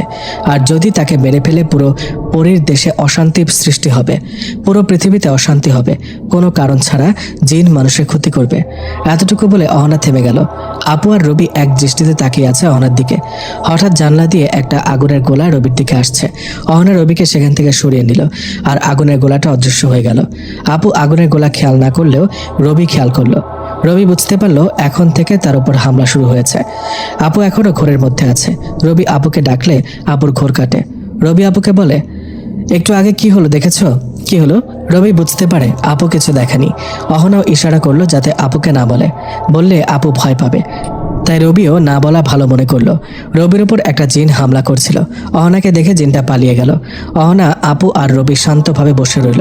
সবার কথা শেষ হলে অহনা আপুর থেকে বিদায় নিয়ে অদৃশ্য হয়ে গেল। রবি চিন্তিত হয়ে গেল, কারণ তার উপর অনেক দায়িত্ব আসতে চলেছে। সকালে তার উপর হামলা হওয়ায় আজ ভার্সিটিতে গেল না। এদিকে অহনা রবির উপর হামলা করা জিনটাকে দেখে তাই সোজা অহনা তার বাবার কাছে গেল আর রবির উপর যে জিন হামলা করলো তার নাম বলে দেয়। অহনার বাবার সাথে সাথে ওই জিনটার মৃত্যুদণ্ডাদেশ দেয়। বাকি কতগুলো সিপাহী জিন ওই জিনটাকে ধরে নিয়ে আসে। তারপর মৃত্যুদণ্ড দেয়া হয়। সারাদিন যেন কেমন ঘোরের মাঝে কাটলো রবির। রাতে ঘুমাতে গেলে অহনার উপস্থিতি বুঝতে পেরে বসে পড়ল, কিন্তু অহনাকে দেখা যাচ্ছে না। রবি চিন্তায় পড়ে গেল। অহনাকে দেখা না গেলে নিশ্চয়ই সে কোনো বিপদে আছে। রবি আস্তে আস্তে অহনার নাম ধরে ডাকছে, কিন্তু অহনার আসার কোনো নাম নেই। রবি চারপাশে দেখছে, কিন্তু অহনাকে দেখছে না। রবি চিন্তিত আর অস্থির হয়ে পড়ল। বেশ কিছু সময় রবি চারপাশে অহনাকে খুঁজেও পেল না। রবি ভয় নিয়ে আবারও শুয়ে পড়ল। হঠাৎ অহনা তার সামনে আসলে রবি ভয়ে কেঁপে উঠল। অহনার থেকে কিছুটা দূরে সরে গেল, কারণ অহনার গলায় দাগ পড়েছে। দেখে মনে হচ্ছে কেউ অহনার গলা টিপে ধরছে আর জোর করে গলায় আঁচড় কেটেছে। রবি তাই ভয় পেয়ে গেল। রবির ভয় পাওয়া দেখে অহনা বলল, ভয় পেও না। তোমার গলায় এটা কিসের দাগ? আর নীল তরলগুলো কি? সেগুলো রক্ত। পরীদের নীল রক্ত থাকে, সব পরীর রক্ত নীল। রক্ত কেন বের হচ্ছে? পরে বলবো, তুমি ঘুমাও। সে সকালে গিয়েছিলাম তোমাকে রেখে, আর রাতে আসলাম। তুমি ঘুমাও, আমি আছি তো। রবি বেশ ভালোই বুঝতে পারছে অহনা তার কাছ থেকে কিছু লুকাচ্ছে আর ভয় পেয়ে আছে। রবি নিজের ভয় পাওয়া বাদ দিয়ে অহনার কাছে গেল। অহনার হাতটা ধরতেই হালকা শক খেল, কারণ অনেক গরম অহনার হাত। রবি অহনাকে 2 হাত দিয়ে ধরে বলল, কি হয়েছে বলো তো? কেন তোমার গলায় দাগ? বলতেই হবে? হ্যাঁ, বলতেই হবে। বলো, কেন রক্ত বের হচ্ছে? আমি যখন পরিদেশ থেকে বের হয়ে চারপাশটা ঘুরে দেখতে লাগলাম, তখন আমার একজন সিপাহী খবর দিল পাশের রাজ্যের রাজা তোমাকে মারতে সৈন্য পাঠিয়েছে। বিকেলের দিকে আমি খবরটা শুনি। তারপর বাবাকে বলে আমি বিকেলে তোমাদের বাড়ির চারপাশে সৈন্য বসিয়ে দিয়ে আর আমি অদৃশ্য হয়ে তোমার থেকে একটু দূরে দাঁড়াই। রবি বলল, দূরে দাঁড়ালে কেন? কারণ তুমি এখন বুঝতে পারো তোমার পাশে আমি আসলে। তারপর তোমার থেকে দূরে দাঁড়িয়ে চারপাশটা নজরদারি করি। হঠাৎ দেখতে পাই অনেক জিন তোমাদের বাসার চারপাশে। আমি ভয়ে সব সৈন্যকে প্রস্তুত হতে বলি তোমাকে মারতে আসা জিনগুলোর বিরুদ্ধে যুদ্ধ করার জন্য। তারা কাছে আসতে আমাদের সৈন্যদের সাথে যুদ্ধ বেজে যায়। তাদের সবাইকে মারতে মারতে বিকাল থেকে এই পর্যন্ত সময় লাগলো। অহনা কথাগুলো পুরো দমে বলে থামলো। রবি অহনার দিকে এখনো চেয়ে আছে। মেয়েটা তাকে বাঁচাতে নিজের জীবন বাজি ধরলো। রবি বলল, তুমি এখনো বলনি তোমার গলায় কি আঁচড় কাটছে? ওদের মধ্যে একটা জিন আমার গলায় আঁচড় কেটেছে। মেরে ফেলেছে কি তাকে? জানো, আমরা কাউকে মেরে ফেলতে পারি না আমাদের দেশে, কিন্তু এখানে মেরে ফেলতে পারি। আমাদের 2 জন সৈন্য তাদের হাতে মারা গেছে। তাদের পুরো 60 জন মারা গেছে। এখনো 2 জন আহত অবস্থায় পড়ে আছে। তাদের মধ্যে একজন যে আমার গলায় আঁচড় কেটেছে। রবি বলল, আমি তাকে দেখতে চাই। আমি নিজ হাতে তাকে মেরে ফেলতে চাই। তোমার গায়ে হাত তোলার শাস্তি হিসেবে সে মৃত্যু পাবে। না না না, তোমাকে কিছু করতে হবে না। আমার সৈন্যরা তাকে মেরে ফেলবে। না, আমি নিজে তাকে মারতে চাই। না, সেটা করলে তোমার ক্ষতি হবে। তুমি এখনো আমাদের শক্তি পাওনি, তাই কোনো জিন না পরীকে তুমি মেরে ফেললে তোমার ক্ষতি হবে। তাহলে আমি তাকে দেখতে চাই, তাতে তো কোনো ক্ষতি হবে না। ওকে দেখতে পারো, তবে ভুলে তাকে মারতে যেও না। আর বাকি সৈন্যদের দেখেও ভয় পাওয়ার কিছু নেই। ওকে, কেমনে দেখবো তাদের? তুমি আমাকে 2 হাত দিয়ে শক্ত করে ধরো। আমার চোখের দিকে তাকিয়ে থাকো। যতক্ষণ আমি বলবো চোখের পলক ফেলবে না। তবে তোমার চোখে একটু ব্যথা লাগবে আর একটু লাল হবে। সহ্য করতে পারবে তো? তোমার জন্য আমি এই ব্যথা সহ্য করতে পারি। ওকে, তাহলে আমার কাঁধে 2 হাত দিয়ে ধরো। আমার চোখে চোখ রাখো। অহনার বলতে দেরি রবি অহনার কাঁধ 2 হাতে ধরতে দেরি করেনি। অহনার চোখে চোখ রাখলো। অহনা নিজের চোখ বন্ধ করে আবার খুলতে তার চোখ নীল হয়ে গেল। রবি অহনার নীল চোখের দিকে তাকিয়ে রইল। প্রায় মিনিট 5 অহনার চোখের দিকে তাকাতে রবির চোখ লাল হতে শুরু করলো। লাল হতে হতে রক্তবর্ণ ধারণ করলে চোখ দিয়ে পানি পড়তে শুরু করে। অহনা হঠাৎ অজ্ঞান হয়ে যায় আর মাটিতে পড়ে যেতে লাগে। রবি বুঝতে পেরে অহনাকে ধরে ফেলে আর চোখের পলক ফেলতেই রবির চোখ ব্যথা করে ওঠে। রবি অহনাকে ধরে শুয়ে দিতে পাশে তাকিয়ে দেখে অনেক পরী আর জিন। রবি তাদের দিকে চোখ দিতেই সবাই মাথা নিচু করে রবিকে সম্মান জানালো। রবি তাদের সামনে গিয়ে দেখে দুইজন জিন মাটিতে আহত হয়ে আছে, তাদের মাথা দিয়ে অনেক নীল রক্ত বের হচ্ছে। রবি বুঝতে বাকি নেই যে এরা হলো সেই জিন যারা তাকে মারতে এসেছিল, আর অহনা যাদের মেরে রক্তাক্ত করে ফেলে রেখেছে। রবি তাদের দিকে ভয়ানক দৃষ্টিতে তাকিয়ে রইল। বেশ কিছু সময় পর তারা দুজন ছাই হয়ে অদৃশ্য হয়ে গেল। পাশে থেকে এক সৈন্যদল বলে উঠল, এই দুজন মারা গেছে, তাই তারা অদৃশ্য হয়ে গেল। অহনাকে বিছানায় কষ্ট পেতে দেখে রবি তাড়াতাড়ি অহনার কাছে আসলো।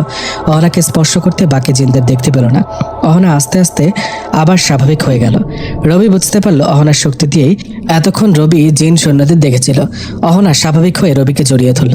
রবি অহনার মাথায় হাত বুলাতে বুলাতে বলল, ভয় পেও না, আমার বা তোমার কিছু হবে না, আমি আছি তো। অহনা যেন অবাক হয়ে গেল রবির এমন কথায়। এর আগে কখনো রবি অহনার সাথে এত ভালোবেসে কথা বলেনি। অহনা যেন রবির কথায় এক সাগর ভালোবাসা খুঁজে পেল, আর বিশ্বাস করার মতো কাউকে পেল। অহনা রবিকে শক্ত করে জড়িয়ে ধরল আর বলল, অনেক রাত হয়েছে, এখন তুমি ঘুমাও। আমার তো এখন ঘুম আসবে না, কারণ একটু আগে যা দেখলাম তোমার অবস্থা খারাপ, আর তোমাকে এই অবস্থায় রেখে কি আমি ঘুমাতে পারি? রবি কথা শুনে হাসতে হাসতে আর বলল, এসব আমার জন্য কোনো ব্যাপার না, এক্ষুনি হাত বুলালে সব ঠিক হয়ে যাবে। এ বলে অহনা নিজের ডান হাতটা গলায় বুলাতেই হালকা একটু ধোঁয়ার মতো কিছু একটা দেখা গেল, আর ক্ষতস্থান ঠিক হয়ে গেল। চোখের সামনে এমন কিছু হবে রবি বুঝতে পারেনি। রবি অহনাকে বলল, যে কোনো সময় যে কোনো সমস্যায় কি তোমরা এভাবে সমাধান করে ফেলো? হ্যাঁ, কারণ এসব তো একদম সামান্য কিছু সমস্যা। আচ্ছা ঠিক আছে, তাহলে এখন চলো ঘুমাই। অহনা রবিকে জড়িয়ে ধরে শুয়ে পড়ল। দুজনে হারিয়ে গেল ঘুমের রাজ্যে। হয়তো এখনো অহনা ঘুমায়নি, ঘুমের ভান ধরেছে, কারণ পরীরা তো তেমন ঘুমায় না। মাঝরাতে ঘুম ভেঙে গেলে চোখ খুলে দেখে অহনা তার বুকে নেই। রবি চারপাশটা ভালো করে দেখলো, কিন্তু অহনাকে দেখতে পেল না। না, অহনার উপস্থিতি ছিল। রবি পুরো বাসায় অহনাকে খুঁজেও পেল না। শেষে রবি আবারও এসে শুয়ে পড়ল। সকালে ঘুম ভেঙে অহনাকে নিজের বুকে পায়। রবি অহনাকে জড়িয়ে ধরে বলে, কোথায় গিয়েছিলে তুমি? মাঝরাতে কত খুঁজেছি, কিন্তু কোথাও পাইনি তোমায়। বাবা ডাকছিল তাই গিয়েছিলাম। আচ্ছা, তুমি তো সারাক্ষণ বাবার কথা বলো, তোমার মায়ের কথা তো কখনো বলনি। মাও আছে, কিন্তু মায়ের সাথে আমার কিছুতে মিল থাকে না, তাই মায়ের কথা বলি না। আচ্ছা তাই নাকি? তাহলে যদি আমাকে তোমার মা মেনে না নেয় তখন কি হবে? না মানলেও কিছু হবে না, আর না মানলেও কিছু হবে না। যদি বাবা মেনে নেয় তাহলে মা কিছু বলতে পারবে না বা করতেও পারবে না। আচ্ছা তাহলে এখন উঠি, ঠিক আছে? রবি ঘুম থেকে উঠে গেল। অহনাও রবির সাথে বের হলো, কিন্তু আপুর চোখে অদৃশ্য হয়ে। নয়তো আপু জিজ্ঞেস করবে, এখনো বিয়ে হয়নি, একসাথে থাকে কেন? আরো কত কিছু জিজ্ঞেস করবে। রবি গিয়ে নাস্তা করে নিল। অহনা অদৃশ্য অবস্থায় রবির হাত ধরে বসে তার খাওয়া দেখছে, মাঝে মাঝে রবির দিকে চেয়ে হাসছে। নাস্তা শেষ করে রবি ভার্সিটিতে চলে গেল। রাশেদ তো সাথেই আছে। অর্ধেক ক্লাস করে রবি বাইরে চলে আসলো। গাছের নিচে বসে বসে ভাবছে সে দিনগুলো কেমন হতে পারে যেদিন সে পরীর দেশের রাজা হবে। তখনই রাশেদ পেছনে এসে বসলো। রবিকে ভাবতে দেখে জিজ্ঞেস করলো, কিরে কি ভাবছিস? রবি বলল, ভাবছি অহনার কথা। মুখ ফসকে রবি অহনার নাম নিয়ে ফেলল। রবির মুখে অহনার নাম শুনে রাশেদ দাঁড়িয়ে গেল আর রবিকে বলল, কি মামা, সাঁতার তো ভালোই কাটো, কখনো বলো নাই যে তোমার গার্লফ্রেন্ড আছে? না মানে তেমন কিছু না। তাই না? বল অহনা কে? অহনা তোর ভাবি, পরি একটা, বুঝলি? হ মামা, তোমার মনে তো পরিই হবে। রবি রাশেদকে পরি বলতে অহনা রবির সামনে চলে আসলো, তবে এখন ভয় দেখানোর জন্য নয়, রবির কথার প্রমাণ দেওয়ার জন্য। রাশেদ আবারও বলে উঠল, কি মামা, অহনাতে হারিয়ে গেলে নাকি? আরে অহনা আসলে একটা পরি, তুই বুঝবি না সেসব। আগে তো বললাম তুমি প্রেমিকের কাছে তোমার প্রেমিকা পরি ছাড়া আর কিছুই হতে পারে না।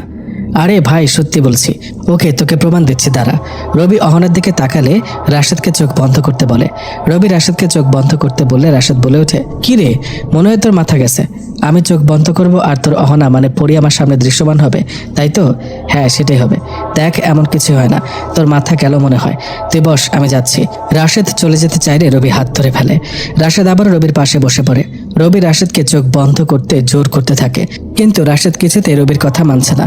পরে রবি জোর করে রাশেদকে চোখ বন্ধ করালো। চারপাশে হালকা বাতাস যেন ধীরে ধীরে গতি বেড়ে যাচ্ছে, গাছের পাতা যেন ছিঁড়ে পড়ছে। রাশেদ গায়ের উপর হালকা বিদ্যুৎ চমকানোর আওয়াজ রাশেদের কানে বাজছে।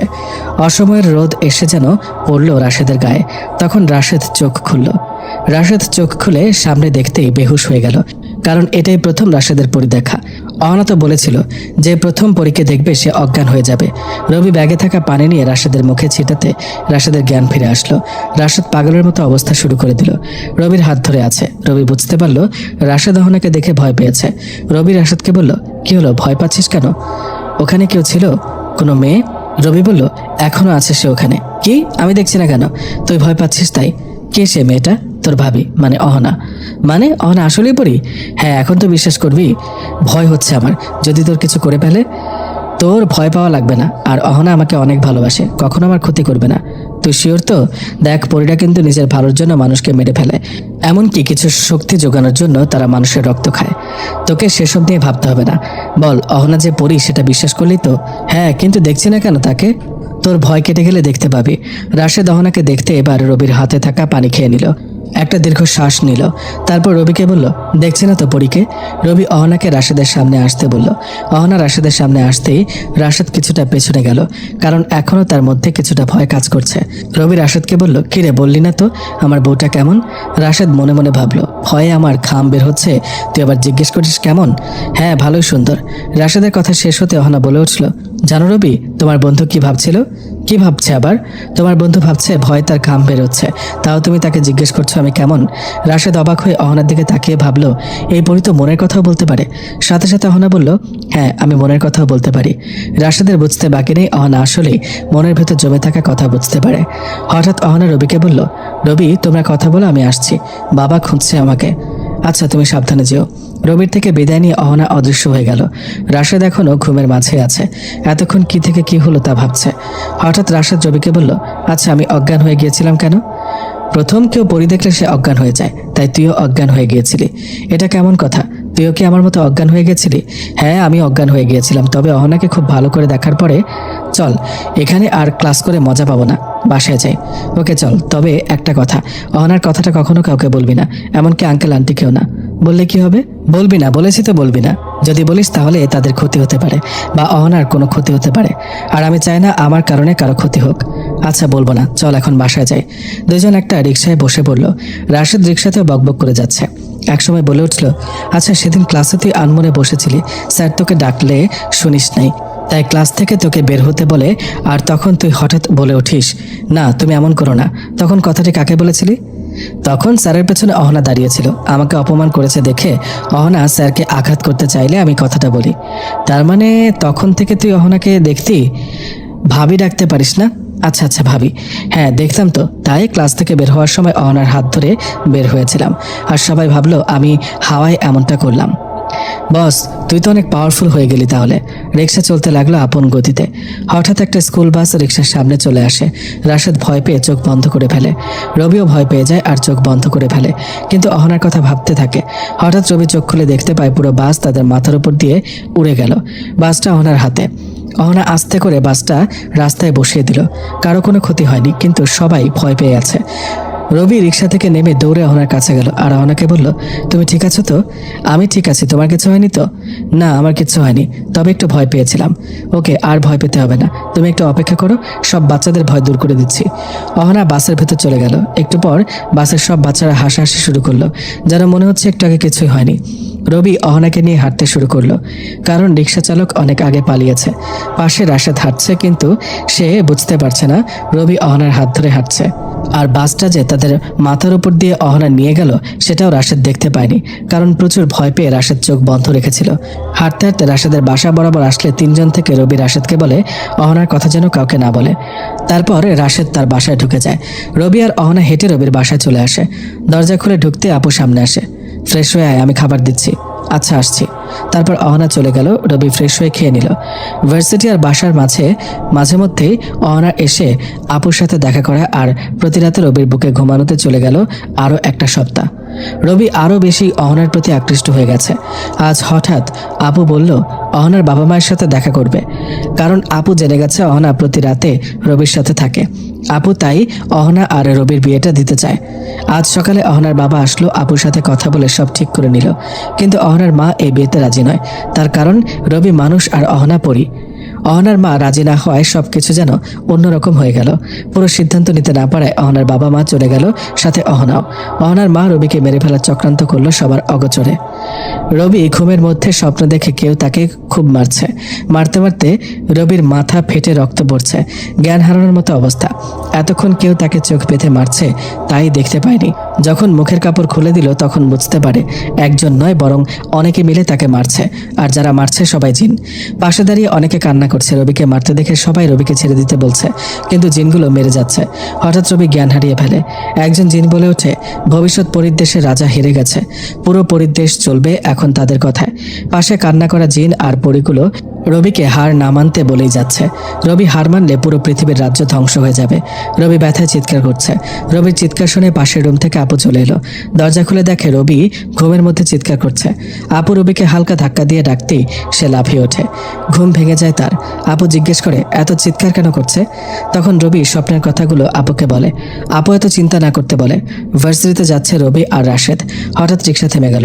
রিক্সাওয়ালা অনেক অবাক হয়ে গেল। সে তো রিক্সা থামায়নি, তাহলে রিক্সা থেমে গেল কেন? রিক্সার চারপাশে তাকিয়ে দেখে কোনো কিছুর সাথে চাক্কা আটকে গেল নাকি, কিন্তু সেখানেও কিছু দেখলো না। রিক্সাওয়ালা আবার রিক্সা টানতে টানতে রিক্সা বিন্দু পরিমাণও নড়াচড়া করছে না। রাশেদ রবির দিকে তাকিয়ে রইল, কারণ রাশেদ যা দেখে না তা তো রবি দেখে। হঠাৎ রাশেদ রবিকে উপরের দিকে উঠতে দেখে ভয় পেল। হঠাৎ করে আবার রবি অদৃশ্য হয়ে গেল। কেউ তার মুখ বেঁধে কোথাও নিয়ে গেছে। রবি বুঝতে পারল নিশ্চয়ই কোনো জিন বা পরী তাকে তুলে নিয়ে আসছে। রবির মুখে স্বপ্নের মতো কাপড় দিয়ে বাঁধছে। একটু পর কাপড় খুললে অহনার মাকে সামনে দেখতে পায়। রবি বুঝতে পারল অহনার মা তাকে তুলে নিয়ে আসছে। রবি অহনার মাকে দেখে বলল, আপনি আমাকে তুলে নিয়ে এসেছেন? হ্যাঁ, আমি তুলে এনেছি, আর তোমাকে এখানেই মেরে ফেলবো। আমার মেয়ের জীবন থেকে তোমাকে সরিয়ে দেব। আন্টি কি বলছেন এসব? অহনা আমাকে ভালোবাসে আর আমিও তাকে ভালোবাসি। আপনি কেন মেনে নিচ্ছেন না আমাদের? কারণ আমার ইচ্ছা ছিল আমার ভাইয়ের ছেলের সাথে অহনার বিয়ে দেব, কিন্তু তোমার কারণে সেটা হচ্ছে না। তুমি না থাকলে অহনা আমার ভাইয়ের ছেলেকে বিয়ে করবে। আমি বেঁচে থাকতে অহনাকে অন্য কারো হতে দেব না, তাই তো তোমাকে মেরে ফেলবো। অহনার মা কিছু একটা ইশারা করতে রবি বুঝতে পারলো তার গলায় খুব ধারালো কিছু দিয়ে আঘাত করা হয়েছে। হঠাৎ রবি পড়ে গেল, তার গলা দিয়ে প্রচুর রক্ত বের হচ্ছে। চোখ বন্ধ হতে হতে রবি খেয়াল করলো অহনা তার দিকে দৌড়ে আসছে আর কেউ তাকে ধরে ফেলছে।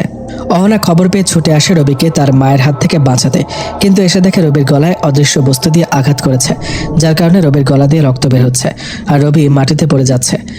অহনা চিৎকার করে রবিকে ডাকছে, কিন্তু রবি অজ্ঞান হয়ে গেল। অহনা চিৎকার করতে করতে বেহুশ হওয়ার মতো অবস্থা, কিন্তু তাকে আটকে রাখছে তার মায়ের জিনগুলো। হঠাৎ রবি একটা দীর্ঘশ্বাস ফেলল। নিস্তব্ধ হয়ে গেল তার পুরো শরীর। অহনা চিৎকার করেও কোনো লাভ হয়নি। রবিকে যখন পাবো না তখন নিজের জীবন রেখেও কোনো লাভ নেই, এই বলে অহনা নিজের গলায় অদৃশ্য এক ধারালো অস্ত্র দিয়ে আঘাত করে সাথে সাথে অহনা অজ্ঞান হয়ে যায়। এদিকে রবির লাল রক্তে পুরো মাটি ভিজে যায় আর অহনার নীল রক্ত মাটিতে গড়িয়ে পড়ছে। একসময় অহনার রক্ত রবির রক্তের কাছাকাছি চলে যায়। হঠাৎ চারপাশে কাঁপা শুরু হয়ে যায়। পরীর দেশ কেঁপে ওঠায় সবাই ভয় পেয়ে যায়। অহনার বাবা বুঝতে পারে খুব বড় একটা বিপদ হতে যাচ্ছে। অহনার বাবা এসে দেখে রবি আর অহনা মাটিতে পড়ে আছে, আর অহনার মা পাশে দাঁড়িয়ে আছে নিস্তব্ধ হয়ে। মেয়ের এমন কাজ দেখে অহনার মা শক খেল। অহনার বাবা তাড়াতাড়ি অহনার কাছে এসে দেখে অহনা মৃত্যুর সঙ্গে লড়াই করছে, হয়তো মারা গেছে। অহনার নীল রক্ত রবির লাল রক্তের সাথে মিশে পুরো পরীর রাজ্য এক বিকট শব্দ হলো। সাথে সাথে পরীর রাজ্যের চারপাশে বড় বড় ফাটল ধরতে শুরু করলো। অহনার মা হঠাৎ অজ্ঞান হয়ে মাটিতে পড়ে গেল। চারপাশে পরীর দেশে কাঁপা শুরু করলো। ফাটল ধরল তো অনেক আগেই। অহনার বাবা কি করবে এখন বুঝতে পারছে না। একদিকে নিজের মেয়ে মৃত্যুসজ্জায়, অপরদিকে রবি নিস্তব্ধ হয়ে গেল। তারপর পরীর রাজ্য ধ্বংস হয়ে যাচ্ছে। হঠাৎ অহনার বাবার মনে পড়ল পাশের রাজ্যের একটা জিনের কথা। সবার থেকে বেশ বয়স্ক আর বুদ্ধিমান খুব। রাজ্যের বিভিন্ন সমস্যা সে সমাধান করতে পারে। এক কথায় অসম্ভব কিছু জ্ঞানের অধিকারী সে। অহনার বাবা তাকে ডেকে পাঠালো। বেশ কিছু সময় পর তিনি আসলো। অহনার বাবা তাকে দেখে দৌড়ে তার কাছে গেল। পরীর দেশের এই অবস্থা কেন শুরু হলো? অহনার বাবা ওই জিনটাকে জিজ্ঞেস করলো। তিনি চোখ বন্ধ করে কি যেন ভাবলো। অহনার বাবা এদিকে অস্থির হয়ে গেল। যতই সময় যাচ্ছে অহনা মৃত্যুর দিকে ধাবিত হচ্ছে, ততই পরীর রাজ্য ধ্বংস হচ্ছে। হঠাৎ বৃদ্ধ জ্ঞানী জিন চোখ খুলে বলল, রাজা সাহেব, আপনার বেগম অনেক বড় একটা ভুল করে ফেলেছে। কি ভুল করেছে? আপনার বেগম ওই ছেলেটিকে মেরে ভুল করেছে, যে কারণে পুরো পরীর দেশ ধ্বংস হয়ে যেতে শুরু করেছে। ওই ছেলেটা যতক্ষণ উঠে দাঁড়াবে না ততক্ষণ এই পরীর রাজ্য এভাবে ধ্বংস হবে। তাহলে এখন আমরা কি করতে পারি? আপনার কাছে একটা পথ আছে, যেটা করতে গেলে আপনার কলিজা কেঁপে উঠবে। কিন্তু না করলেও আপনি ভুল করবেন, পুরো পরীর রাজ্য ধ্বংস হয়ে যাবে। আপনার রাজ্য ধ্বংস হলে পাশের রাজ্যগুলো ধীরে ধীরে ধ্বংস হয়ে যাবে। তাহলে সে উপায়টা কি, যা করে আমি আমার মেয়ে আর রবিকে এবং এই রাজ্যকে ধ্বংসের হাত থেকে বাঁচাতে পারবো? আপনার বেগমকে মৃত্যুদণ্ড দিতে হবে। তার অপরাধের এই শাস্তি না হলে ধ্বংস অনিবার্য। বৃদ্ধ জ্ঞানীর কথা শুনে অহনার বাবা 2 পা পিছিয়ে গেল। যার সাথে সারাটা জীবন কাটিয়ে আসলো, আজ তাকে মৃত্যুদণ্ড দিতে হবে। অহনার বাবা আবারও চিন্তায় পড়ে গেল, কি করবে? বৃদ্ধ জ্ঞানী জিনটাকে জিজ্ঞেস করলো, এটা ছাড়া কি আর কোনো উপায় নেই সবাইকে বাঁচানোর? না, আর কোনো উপায় নেই। আপনার বেগমের গলা কেটে কিছু রক্ত নিতে হবে, আর আপনার বেগম মারা গেলে সে রক্তগুলো নিয়ে গিয়ে ওই ছেলেটার গলায় দিতে হবে, তবেই ছেলেটা বেঁচে উঠবে। আর ছেলেটা এখন মানুষ হলেও এই কাজ করার পরে ছেলেটা অর্ধেক মানুষ আর অর্ধেক জিন হয়ে যাবে। আর ছেলেটা বেঁচে গিয়ে আপনার মেয়েকে বাঁচাতে চাইলে তবেই বাঁচাতে পারবে, এর আগে কিছু সম্ভব নয়। অহনার বাবা চারদিকে তাকিয়ে দেখে সবাই অহনার মায়ের মৃত্যু কামনা করছে। সবাই বলছে এই রাজ্যকে বাঁচাতে নিজের মনে পাহাড় সমান কষ্ট নিয়ে সবাইকে বাঁচানোর জন্য অহনার মায়ের মৃত্যু আদেশ দিল। কিছু পরই অহনার মায়ের জ্ঞান ফিরালো, তার মৃত্যুর জন্য প্রস্তুত হতে বলল। অহনার মা অহনাকে দেখে নিজে থেকে অনুতপ্ত হলো, চোখের পানি ছেড়ে দিল। অহনার মায়ের মুখে কাপড় বেঁধে দিল, চোখগুলো একদম বন্ধ করে দিল যাতে কিছু দেখতে না পায়। গর্দান নিচু করলো। আদেশ পাওয়ার সাথে সাথে একটা পরী অহনার মায়ের গলায় বিশাল এক চাকু দিয়ে আঘাত করলো। অহনার মায়ের গলা দিয়ে নীল রক্ত পড়ছে দেখে অহনার বাবা অজ্ঞান হয়ে গেল। বাকি কাজ শেষ করতে বৃদ্ধ এগিয়ে গেল। অহনার মায়ের গলা থেকে কিছু রক্ত নিজের বাম হাতে নিল। কিছুক্ষণের মধ্যে অহনার মা মারা গেল। বৃদ্ধ নিজের হাতে নেওয়া রক্ত রবির গলায় দিতে সেখানে থাকা পুরো মাটির ঝাঁকুনি দিয়ে কেঁপে উঠল। হঠাৎ পুরো জায়গায় 1 হাত মতো নিচে গিয়ে ধাক্কা খেল। বৃদ্ধ একটা পরীকে পানি আনতে বলল। নিজের হাতটা ধুয়ে রবির পাশে বসে কি যেন পড়া শুরু করলো। একটু পর রবির পায়ের আঙুল নড়ে উঠলে সবাই বুঝতে পারে এই রাজ্য ধ্বংসের হাত থেকে বেঁচে যাবে। সবাই চারপাশে ঘিরে রবির দিকে তাকিয়ে থাকে। এই রাজ্য বাঁচানো এখন পুরো তার হাতে। একটু পর রবির হাত নড়ে ওঠে। বৃদ্ধ গিয়ে রবির কানে কানে কি যেন বলে। আস্তে আস্তে রবির চোখ খুলে। রবির চোখ দেখে সেখানে থাকা সব পরী আর জিন ভয় পেয়ে যায়, কারণ রবির চোখগুলো মানুষের মতো কালো কিংবা জিন পরীর মতো নীলও নয়, পুরো লাল হয়ে আছে। তার থেকেও ভয়ঙ্কর, তার এক চোখ দিয়ে নীল পানি আর অপর চোখ দিয়ে লাল পানি পড়ছে। সবাই ভীত হয়ে পড়েছে। যদি এখন সে রাজ্য বাঁচাতে না চেয়ে ধ্বংস করতে চায় তাহলেই পারবে। রবির মাথা যেন ঘুরছে, চারপাশের কোনো অবস্থা সে বুঝতে পারছে না। কাঁপা কাঁপা গলায় সে পানির কথা বললে একটা পরী এসে তাকে পানি দেয়। পরীটাও অনেক ভয় পেয়ে তার কাছে আসে। রবি মুখে পানি দিয়ে একটা চুমুক পানি খেয়ে নেয়। হঠাৎ চারপাশ একটা বিকট শব্দ হয়। রবি মাথায় হাত দিয়ে বসে পড়ে, 2 কান চেপে ধরে। প্রায় 1 মিনিট পর চোখ খুলে অহনাকে মাটিতে পড়ে থাকতে দেখে তার কাছে যেতে দৌড়ানোর চেষ্টা করে, কিন্তু পড়ে যায়। হামাগুড়ি দিয়ে রবি অহনার কাছে যায়। অহনাকে এভাবে পড়ে থাকতে দেখে রবি বেশ অস্থির হয়ে পড়ে। অহনার মাথা রবি নিজের কোলে নিয়ে পাগলামি শুরু করে দেয়। এই অহনা, তোমার কি হলো? ওঠো না। রবি কাঁদছে তো অহনাকে ডাকছে। বৃদ্ধ জ্ঞানী জিনটা এসে রবিকে বলল, সে উঠবে না যদি তুমি তাকে না তোলো। কেমনে কি করতে হবে বলেন, আমি তাকে ফিরিয়ে আনবো। তোমার বাম হাত তার গলায় 3 বার বোলাতে থাকো, তাহলে উঠবে। তবে হ্যাঁ, হাত বোলানোর সময় তোমার চোখ বন্ধ রেখো। রবি কথা শোনার সাথে সাথে চোখ বন্ধ করে অহনার গলায় হাত বোলাতে থাকে। 3 বার হাত বোলানোর পরও অহনার কোনো রেসপন্স নেই। রবি চিৎকার করে অহনাকে নিজের বুকে জড়িয়ে ধরে। পাশে বৃদ্ধ বলে ওঠে, এভাবে কিছু হবে না, তুমি আগে শান্ত হও। তোমার হাতটা আগে তোমার গলায় বোলাও, চোখ বন্ধ করে। আগে তুমি ঠিক হলে তারপর হয়তো সে ঠিক হবে। রবি চোখ বন্ধ করে নিজের গলায় হাত বোলাতে একটু ধোয়ার মতো কিছু বের হলো। রবির গলা ঠিক হয়ে গেল। রবি একইভাবে চোখ বন্ধ করে অহনার গলায় হাত বোলাতে লাগলো, কিন্তু অহনা তো ওঠার কোনো নাম নেই। বৃদ্ধ জ্ঞানী জিনকে রবি বলল, কি করতে বলছেন আপনি? অহনা তো উঠছে না। আর একটা কাজ করতে পারো, তাড়াতাড়ি বলুন সেটা কি? তোমার হাত কাটতে হবে। হাত থেকে বের হওয়া রক্ত নিয়ে তোমার হাতের মুঠোয় নিয়ে অহনার গলায় সে রক্ত লাগিয়ে দাও, তাহলে আশা করি অহনা বেঁচে উঠবে। রবি নিজের হাত কেটে অহনার গলায় দিল, কিন্তু অহনা উঠছেই না। রবি চিৎকার করে কাঁদছে। হঠাৎ রবির চোখের জল অহনার মুখে পড়তেই অহনা আটকে থাকা এক দীর্ঘ শ্বাস ফেলল। রবি আবারও অহনার গলায় নিজের রক্তমাখা হাত বোলালে অহনা আস্তে আস্তে চোখ খোলে। রবি চিৎকার করে অহনাকে নিজের বাহু ডোরে আবদ্ধ করে নেয়। অহনা আরেকটু ভালো হয়ে গেলে রবির দিকে অবাক নয়নে মুগ্ধ চাহনিতে তাকিয়ে থাকে। হঠাৎ একটা পরী এসে বলল, অনেক বেশি ফাটল ধরেছে রাজ্যে, তাড়াতাড়ি কিছু না করলে এই রাজ্য ধ্বংস হয়ে যাবে। অহনা বুঝতে পারছে না কি করবে। পাশে বাবা অজ্ঞান হয়ে পড়ে আছে। অহনা তাড়াতাড়ি তার বাবার জ্ঞান ফেরালো। অহনার বাবা চারপাশে তাকিয়ে দেখে ফাটলগুলো আগের থেকে বড় বড় হয়ে গেছে। অহনার বাবা দৌড়ে গিয়ে একটা মশাল নিয়ে আসলো। রবি আর অহনা সেখানেই দাঁড়িয়ে রইল। অহনার বাবা মশালটা এনে হাঁটু গেড়ে রবির সামনে বসে পড়ল। মশালটা রবির দিকে ধরে বলল, আজ এই মুহূর্ত থেকে এই পরীর রাজ্যের রাজা হিসেবে তোমাকে নিজের সব শক্তি আমি তুলে দিলাম। এই রাজ্যের রাজা এখন তুমি। তোমার রাজ্যকে বাঁচানোর দায়িত্ব তোমার। নাও এই মশালটা, আর বাঁচিয়ে নাও ধ্বংসের হাত থেকে তোমার দেশকে। রবি জানে না মশালটার কি কাজ আর কি করতে হয় সেটা দিয়ে। তাও কাঁপা কাঁপা হাতে রবি অহনার বাবার হাত থেকে মশালটা নিতে চারপাশে বাতাস যেন কয়েক গুণ গতিশীল হয়ে উঠল। পরীর দেশে আরও একবার ঝাঁকুনির সৃষ্টি হলো। হঠাৎ রবির শরীরের কেমন যেন পরিবর্তন হতে শুরু করলো। আগের থেকে শক্তি যেন কয়েক গুণ বেশি মনে হচ্ছে। অহনার বাবা রবিকে বলল, এই পরীর রাজ্য বাঁচাতে চাইলে রবিকে সে মশাল দিয়ে একটা মাটিতে আঘাত করতে। রবি মশালটা উপরে তুলতেই আকাশে এক বিকট শব্দ হলো। সাথে সাথে রবি মশালটা দিয়ে মাটিতে সজোরে আঘাত করলো। ফাটল ধরা মাটিগুলোর সাথে সাথে কেমন যেন জোড়া লাগতে শুরু করলো। অহনার মুখে হাসি ফুটে উঠল। রবি অহনাকে বলল, তুমি ঠিক আছো তো? হ্যাঁ, আমি ঠিক আছি। অহনা ভালো করে রবির চোখের দিকে তাকাতেই রবির চোখের সাথে অহনার চোখের মধ্যে এক অদৃশ্য কানেকশন হলো। সাথে সাথে রবির চোখ দিয়ে জল পড়তে শুরু করলো। প্রথম জলের ফোঁটা মাটিতে পড়তেই সাথে সাথে আগুন ধরে গেল। হঠাৎ রবি অজ্ঞান হয়ে গেল, আর অহনার দিকে চোখ পড়তেই অহনা রবিকে ধরে ফেলল। অহনা রবিকে ধরে নিজের রুমে নিয়ে গেল। অহনা রুমের চারপাশটা বেশ সাজানো, আর সেখানে ছোট ছোট ফুলের গাছ। গাছগুলো ফুলে ভরে আছে। অহনা রবির মুখে পানি দিয়ে জ্ঞান ফেরালো। রবি জ্ঞান ফিরে অপূর্ব এক রুমে নিজেকে আবিষ্কার করে।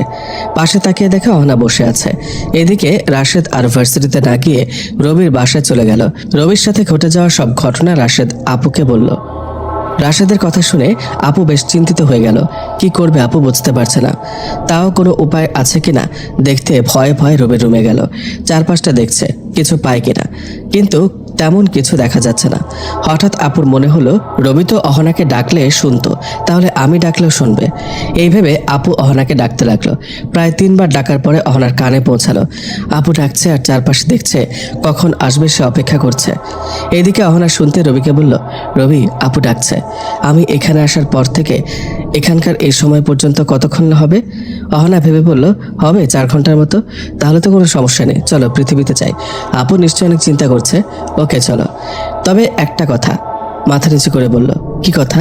তুমি এখন পুরোপুরি মানুষ কিংবা জিন নয়। মানে? তোমাকে বাঁচাতে গিয়ে তুমি অর্ধেক মানুষ আর অর্ধেক কি? এটা কি করলে তুমি?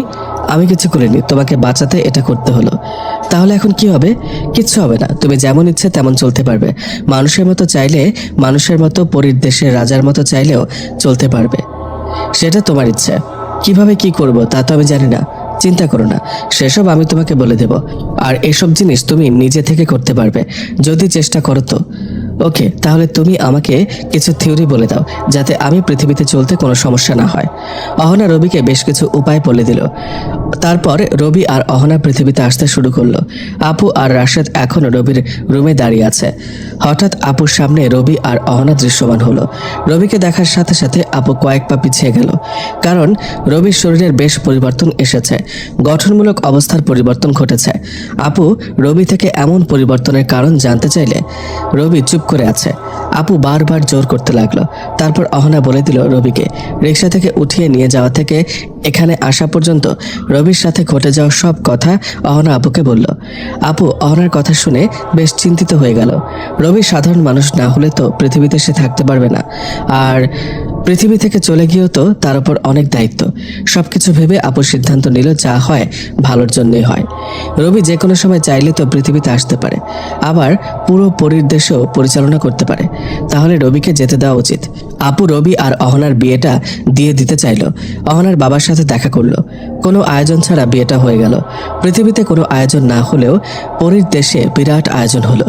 রবি ক্ষমতার বসার পর চারদিকে তার শত্রুর সংখ্যা বাড়তে লাগলো। বিভিন্ন জিন মিলে তাকে মেরে ফেলার চক্রান্ত করতে লাগলো। বিয়ের প্রায় মাসখানেক পরে রবি আর অহনা রাজ্য ঘুরে দেখার সিদ্ধান্ত নিল।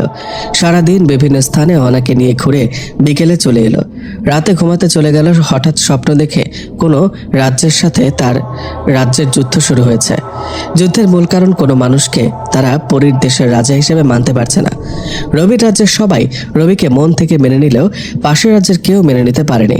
তাদের মনে ভয় ছিল, কারণ আগে বলা ছিল পরীর রাজ্যের সব রাজ্য একজন মানুষের হাতে চলে যাবে, তাই সবাই ভয় পাচ্ছে। হঠাৎ রবির ঘুম ভেঙে যায়। তাকিয়ে দেখে পাশে অহনা নেই। বাইরের দিকে তাকিয়ে দেখে অহনা আকাশ দেখছে। পরীদের তেমন ঘুমাতে হয় না, তাই অহনা আকাশ দেখে প্রায় রাতে। রবি অহনাকে ডেকে পাশে বসালো। স্বপ্নের কথা অহনাকে বলতে সে বুঝতে পারে শীঘ্রই যুদ্ধ শুরু হবে। তাও রবিকে তেমন কিছু না বলে শান্ত করে। এর আগে অহনার বাবা এমন স্বপ্ন দেখেছিল, আর যুদ্ধ হলো। সেই হিসেবে এবার যুদ্ধ হবে, সেটা অহনা নিশ্চিত। অহনা রবির কাঁধে হাত দিল আর চিন্তা না করতে বলল। পরদিন সকালে অহনা সেনাপতিকে সৈন্য প্রস্তুত করতে বলল। রাজ্যের সবাই ভয় পেয়ে গেল। অহনা হুঁশিয়ারি দিল, কেউ তাদের রাজ্যে আক্রমণ করতে চাইলে তারাও ছাড় দেবে না, বরং যারা এই রাজ্য আক্রমণ করবে তাদের রাজ্য দখল করব। অহনার এমন হুঁশিয়ারি যেন সবার জন্য বিপদ হয়ে দাঁড়ালো। জলপরীর রাজা অহনার এমন হুঁশিয়ারিতে ক্ষেপে গিয়ে তারাও সৈন্য প্রস্তুত করতে বলল, আর রবির রাজ্য আক্রমণ করার সিদ্ধান্ত নিল।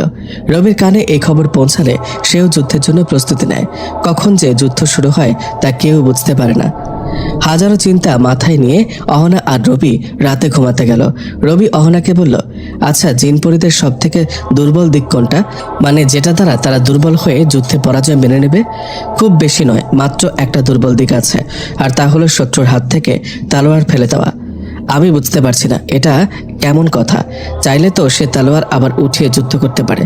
না, পারবে না, কারণ কারো তালোয়ার হাত থেকে একবার পড়ে গেলে তালোয়ারটি নষ্ট হয়ে যায়, মানে মাটিতে পড়ার সাথে সাথে মাটিতে মিশে যায়, আর তাই আর উঠাতে পারে না।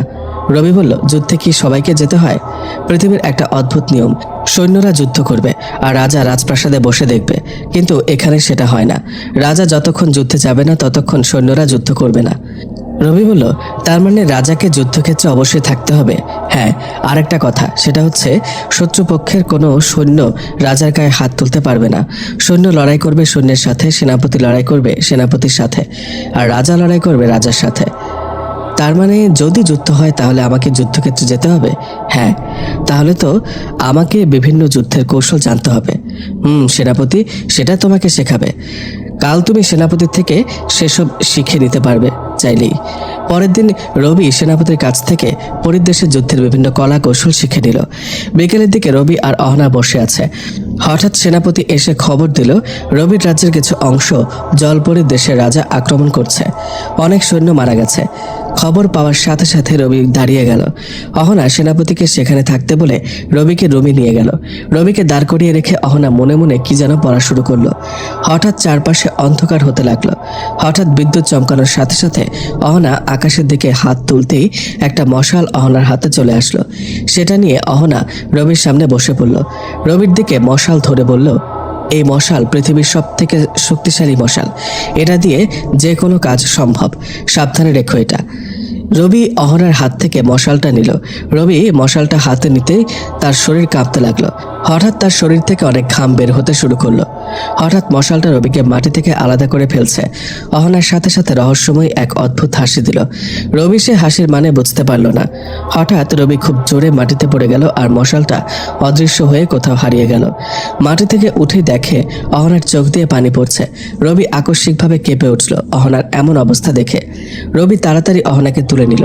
রবি অহনার গালে হাত দিয়ে বলল, কি হলো অহনা, তোমার চোখে পানি কেন? তুমি যুদ্ধে যাবে, আমি এখানে বসে থাকবো, তাই খারাপ লাগছে। যদি আমিও তোমার সাথে যেতে পারতাম কত ভালো হতো। কিন্তু তুমি তো একটু আগে হাসছিলে। ওই মশাল যাতে তোমার কোনো ক্ষতি না করে তাই হাসতে হলো।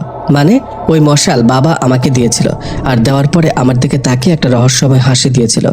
আমি সেই হাসির কারণ জানতে চাইলে বাবা আমাকে বলে, কারো হাতে মশালটা দেওয়ার পর যদি তার দিকে তাকিয়ে না হাসি তাহলে মশালটি ক্ষতি করতে পারে, তাই হাসতে হলো। ও, এখানেও একটা রহস্য। আচ্ছা, তুমি চিন্তা করো না, যুদ্ধের মাঠে কেউ আমাকে পরাজিত করতে পারবে না। রবি অহনাকে অনেকক্ষণ বুঝিয়ে অহনার কান্না থামালো। রবি রাজপ্রাসাদ থেকে বের হতে গিয়ে আবারও ফিরে আসলো। সোজা অহনাকে গিয়ে জড়িয়ে ধরল। অহনার কানে কানে শুধু বলল, ভালোবাসি। তারপর রবি সেনাপতির সাথে চলতে লাগলো। যেখানে জলপরীর দেশের রাজা আক্রমণ করছে, রবি আর সেনাপতি সেখানে চলে গেল। রবি সেনাপতিকে বলল জলপরীর রাজার সাথে কথা বলবে। রবির আদেশ পেয়ে সেনাপতি জলপরীর রাজাকে খবরটা দিল। জলপরীর রাজা রবির সাথে কথা বলতে রাজি হলো, কিন্তু সেখানেও জলপরীর রাজা চালাকি করলো। রবির সাথে কথা বলার সময় যদি পারে রবিকে মেরে ফেলবে। রবি আর জলপরীর রাজা একটা তাঁবুর নিচে বসলো। রবি চাচ্ছে যুদ্ধ না করে সমাধান করতে। কেন আপনি যুদ্ধ করতে মরিয়া হয়ে গেছেন? কারণ আমরা কোনো মানুষকে পরীর দেশের রাজা মানতে পারবো না। কেন পারবেন না? মানুষ কি শাসন করতে জানে না? জানে কি জানে না, কিন্তু আমরা মানতে পারবো না। তাহলে এখন কি করতে হবে? আপনাকে আপনার দেশে ফিরে যেতে হবে। আর যদি ফিরেও যায় তাহলে পরীর দেশ শাসন করবে কে, সেটা আমরা পরে দেখে নেব। আপনার সেসব নিয়ে ভাবতে হবে না। আমার রাজ্যের সবাই খুশি আমাকে রাজা হিসেবে পেয়ে। তাতে আপনার ক্ষতি হচ্ছে কেন আমি বুঝি না। কারণ আমরা পড়েছি মানুষ পরীর দেশের রাজা হলে পুরো সবকটা পরী রাজ্য তার রাজত্বে চলে যাবে। রবি বলল যদি আপনি আপনার সৈন্য নিয়ে এখান থেকে চলে না যান তাহলে বড় ক্ষতি হবে আপনার, এবং আপনার রাজ্য আগে আমার দখলে আসবে। হুমকি দিচ্ছেন? হুমকি আমি দিই না, সতর্ক দিলাম। আপনার সময় 1 মিনিট। এই সময়ের মধ্যে আপনি আপনার সব সৈন্য নিয়ে চলে যাবেন, আর না হলে বুঝতেই পারছেন কি হতে পারে। আমিও দেখি এক মানুষ হয়ে আরেক পরীর রাজ্যের রাজার সাথে কিভাবে গলা উঁচু করে কথা বলে। জলপরীর রাজা রেগে গিয়ে রবির দিকে তলোয়ার ধরল। রবি শান্ত হয়ে এখনো বসে আছে, শুধু 1 মিনিট সময়টা যাওয়ার অপেক্ষা করছে। হঠাৎ জলপরীর রাজা রবির কাঁধে আঘাত করতে যাবে, তখনই রবি সেখান থেকে সরে গেল। রবির কোমরে আঘাত করতে গেলে আবারও রবি সরে গেল। এভাবে পুরো 1 মিনিট সময় শেষ হয়ে গেল। জলপরীর রাজাকে চমকে দিয়ে রবি হাত থেকে একটা সাদা তলোয়ার বের করলো। জলপরীর রাজা রবির কাঁধে আবার আঘাত করতে গেলে রবি নিজের তলোয়ার দিয়ে রাজার তলোয়ারটি ধরে ফেলে। রাজা অনেক চেষ্টা করছে যাতে রবির ঘাড়ে চালিয়ে দিতে পারে, কিন্তু অদ্ভুতভাবে রবির তলোয়ার থেকে আলো বের হতে লাগলো আর রাজার তলোয়ার পুড়ে যেতে লাগলো। রাজা ভয় পেয়ে তাড়াতাড়ি তলোয়ার সরিয়ে নিল, কিন্তু অনেক চেষ্টা করেও পুড়ে যাওয়া তলোয়ার রক্ষা করতে পারল না। হঠাৎ রবি নিজের তলোয়ার দিয়ে রাজার শরীরের থেকে গর্দান আলাদা করে ফেলল। রাজা নিজের দাঁতগুলো বের করে দিয়ে পুড়তে লাগলো। অহনা একবার রবিকে বলেছিল যখন কোনো রাজা পরাজিত হয় আর তাকে মেরে ফেলা হয় যুদ্ধের ময়দানে, তখন সে রাজার গর্দান আগে আলাদা করতে হয়। তারপর যে গর্দান আলাদা করেছে সে যদি তাকিয়ে থাকে তাহলে শত্রু রাজা আগুনে পুড়ে ছাই হয়ে যায়। রবি তাই করলো। রাজার দিকে চেয়ে থাকতেই রাজা পুড়তে লাগলো। একটু পর ছাই হয়ে অদৃশ্য হয়ে গেল। হঠাৎ একসাথে সব সৈন্য তলোয়ার ফেলে দিল। রবির সৈন্য আর রাজার সৈন্য সবাই তলোয়ার একসাথে ফেলে দিয়ে রবির দিকে মাথা নিচু করে বসলো। রবি তাকিয়ে দেখে তাদের অবস্থা। হঠাৎ সবার সামনে রবি আর রাজার সেনাপতি মাথা নিচু করে বসে পড়ল। রবি দুজনকে ডাকলো। রাজার সেনাপতি একটু দূরে দাঁড়িয়ে আছে। রবি নিজের সেনাপতিকে ডাকলো। রবি বলল ওরা সবাই একসাথে তলোয়ার ফেলে দিয়ে এভাবে বসে পড়লো কেন? কারণ রাজা যদি মারা যায় তাহলে আর কি নিয়ে যুদ্ধ করবে, তাই সবাই আত্মসমর্পণ করলো। তাহলে এখন সবাই কি আমাকে রাজা মানছে? শত্রুপক্ষের সেনাপতি সেটা সিদ্ধান্ত নেবে। যদি সে আপনাকে রাজা মানে তাহলে তাদের রাজ্যেও আপনি রাজা হবেন, আর যদি সে রাজা না মানে তার গর্দান যাবে যদি আপনি চান, আর না চাইলে ওই রাজ্যের রাজা নতুন কেউ হবে।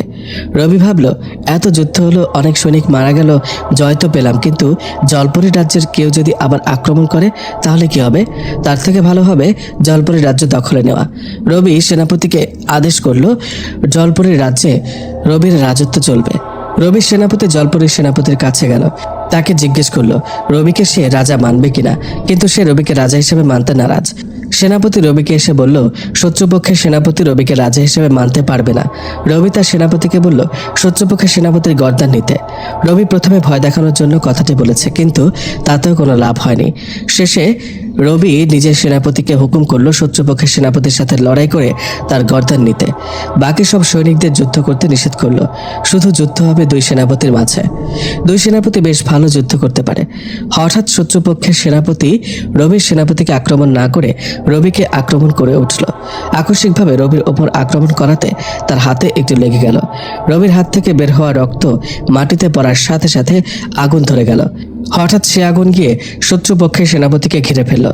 রবির সেনাপতি এই অবস্থা দেখে ভয় পেয়ে রবির কাছে চলে আসলো। এসে রবির কাছে এই আগুনের কারণ জানতে চাইল। রবি বলল এসব এক অন্যরকম ক্ষমতা, এটা শুধু আমার কাছে আর কোনো পরীর দেশের রাজার নেই। কি এমন ক্ষমতা যা অন্য রাজার নেই?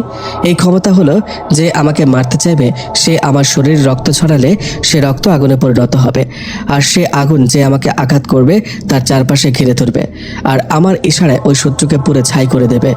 তাহলে এখন কি তাকে আগুনে পোড়াবেন? না, সে আমাকে আক্রমণ করে বড় ভুল করেছে, তাই তাকে আপনি এক্ষুনি গর্দান নেবেন। আমি ওর দেহ থেকে গর্দান আলাদা করছি। রবির সেনাপতি গিয়ে জলপরীর সেনাপতির সামনে দাঁড়াতেই জলপরীর তলোয়ার অদৃশ্য হয়ে গেল। আর কিছু সময় দেরি না করে রবির সেনাপতি জলপরীর সেনাপতির গর্দান নিয়ে নিল।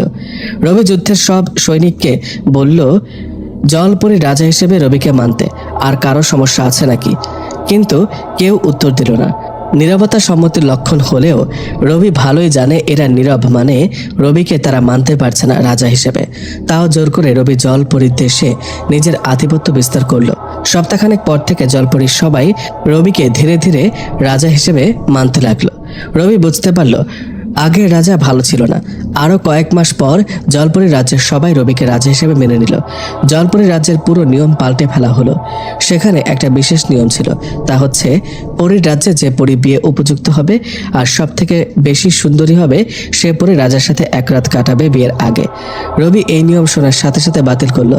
এভাবে আরও অনেক নিয়ম বাতিল করে, যার ফলে সবাই তাকে মন থেকে মেনে নিতে থাকে। দুই রাজ্য এক রাজার হাতে চলে যাওয়ায় পাশের রাজ্যের রাজাগুলো ভয় পেয়ে যায়। রবি এবার জলপরীতে যুদ্ধের কৌশলে শিখে নিল। দুই রাজ্যে এক হওয়ার পর আরও একটা রাজ্যের রাজা রবির উপর আক্রমণ করে। রবি সে রাজ্য নিজের করে নেয়। এভাবে অর্ধেকের মতো পরীর দেশগুলো রবির রাজত্বে চলে আসে। প্রতিটি যুদ্ধের শেষে তাদের রাজ্যের কৌশল রবি শিখে নেয়, যে কোনো সময় কাজে লাগতে পারে বলে। রাতে রবি অহনার পাশে বসে আছে। রবিরও এখন তেমন ঘুমাতে হয় না। বিভিন্ন রাজ্যের ক্ষমতা হাতে নিয়ে তাদের কৌশলগুলো শিখতে শিখতে রবিও তাদের মতো হয়ে গেছে অনেকটা। অহনার পাশে বসে বসে কিছু প্ল্যান করছিল। অবশ্যই অহনাও তা বুঝতে পারে রবির দিকে তাকিয়ে। অহনার প্রাণ ভ্রমর যেন রবির মধ্যে। রবি ভাবছে, হঠাৎ পৃথিবী থেকে ঘুরে আসার চিন্তা করলো। অহনাও রবিকে নিয়ে পৃথিবী থেকে একটু ঘুরে আসার চিন্তা করলো। হঠাৎ অহনা বলে উঠল, আচ্ছা, তোমার কি আপুর কথা খুব মনে পড়ছে? অনেক মনে পড়ছে, আর ভার্সিটির বন্ধুগুলোর কথা মনে পড়ছে। দেখবে তাদের? হ্যাঁ, কিন্তু কিভাবে? সাথে সাথে একটা লাল কাপড়ে কি যেন পরে বাতাস দিল। হঠাৎ লাল কাপড়টা উড়ে গেল সেখান থেকে, আর সেখানে একটা আয়না দেখলো রবি, যার মধ্যে একপাশে আপু কি করছে সব দেখা যাচ্ছে, অপরদিকে ভার্সিটি আর ভার্সিটিতে রাশেদ কি করছে, কার সাথে আছে, এমনকি তারা সবাই কি সব কথা বলছে সব শোনা যাচ্ছে। রবি অহনার কাছ থেকে এটা কিভাবে করলো তার কৌশল শিখতে চাইলো। অহনা রবিকে শিখিয়ে দিল। পরের দিন রবি আর অহনা আপুর কাছে আসলো। যদিও রবি পরীর রাজ্যে দীর্ঘ সময় ছিল, কিন্তু পৃথিবীতে এই সময়টা মাত্র 1 মাসের। আপু আর রবির সাথে অনেক কথা হলো। হঠাৎ আপু বলল, আচ্ছা, আমি চাইলে কি পরী হতে পারবো? তুমি কেন পরী হতে যাবে? তখনই রাশেদ কোথা থেকে যেন চলে এলো। আপুর মতো সেও একই কথা বলল। রবি বুঝতে বাকি নেই তারা রবিকে ছাড়া থাকতে পারছে না। শেষে রবি আপু আর রাশেদকে নিয়ে উড়াল দিল পরীর দেশে। দুজনকে সাথে রাখবে রবি। যদি আপু পরী হতে চায় তাহলে রবি আপুকে পরী বানিয়ে দেবে, আর মানুষ হয়ে থাকতে চাইলেও মানুষ রাখবে। রাশেদ, আপু, অহনা আর রবি একসাথে আছে মানে অনেক কিছু। একের পর এক রাজ্য রবি জয় করেই চলেছে। কোনো বাধা তার সামনে আসতে পারে না। সব বাধা যেন তার এটুকু ফোঁ দেওয়ার মতো। রবি হয়ে ওঠে আরও শক্তিশালী, আরও অনেক বেশি ভয়ানক। তার সামনে যে আসে তার পরাজয় ঘটবেই। রবির রাজ্য জয় হয়ে যাচ্ছে। রাতে ঘুমাতে গেলে অহনা হঠাৎ রবির উপর উঠে বসে। রবি অবাক হয়ে গেল। এভাবে অহনা তার বুকে উঠে বসায়। কি ছোট বাচ্চাদের মতো করছো? আমার একটা জিনিস লাগবে রাজা মহাশয়। কি জিনিস বেগম সাহেবা? আমার একটা ছোট্ট রবি লাগবে। ছোট্ট রবি কই? রবি বুঝতে পারলো অহনা কি বোঝাতে চাচ্ছে। কি হলো, কিছু বলছো না যে? ছোট্ট রবি কেন লাগবে তোমার? কেন লাগবে মানে? তুমি জানো না কেন লাগে? আচ্ছা ঠিক আছে, কালকে এনে দেবো। কি কালকে? পরীদের একটা বাচ্চা হতে 2টা বছর লাগে। বলো কি? হ্যাঁ। তাহলে লাগবে না? কি লাগবে না? লাগবে না মানে? কালই আপুকে বিচার দেবো তোমার নামে। হ্যাঁ, এখানে আবার আপুকে ডাকার কি আছে? বলো, ছোট রবি এনে দেবে নাকি? আমি তো আর দিতে পারবো না। যদি তুমি চাও তবে ছোট্ট রবি আসার ব্যবস্থা করতে পারি। আমি খুব করে চাই, আমাদের একটা বাচ্চা থাকবে। চলো তবে। হ্যাঁ চলো। একটু ওয়েট। কি হলো আবার? আচ্ছা, যে আসবে সে তো তোমার মতো পরী হবে নাকি মানুষ হবে সেটা তো জানি না। সেটা না জানলে তো আমি কিছু করতে পারবো না। সেসব পরে দেখা যাবে, আগে চলো তো। অহনা রবিকে নিজের বুকে আবদ্ধ করে নিল। রবিও খুব শক্ত করে অহনাকে নিজের বুকে আবদ্ধ করে নিল। এভাবেই চলতে থাকুক রবির রাজ্য জয়, আর থেকে যাক অহনার এমন ভালোবাসায়।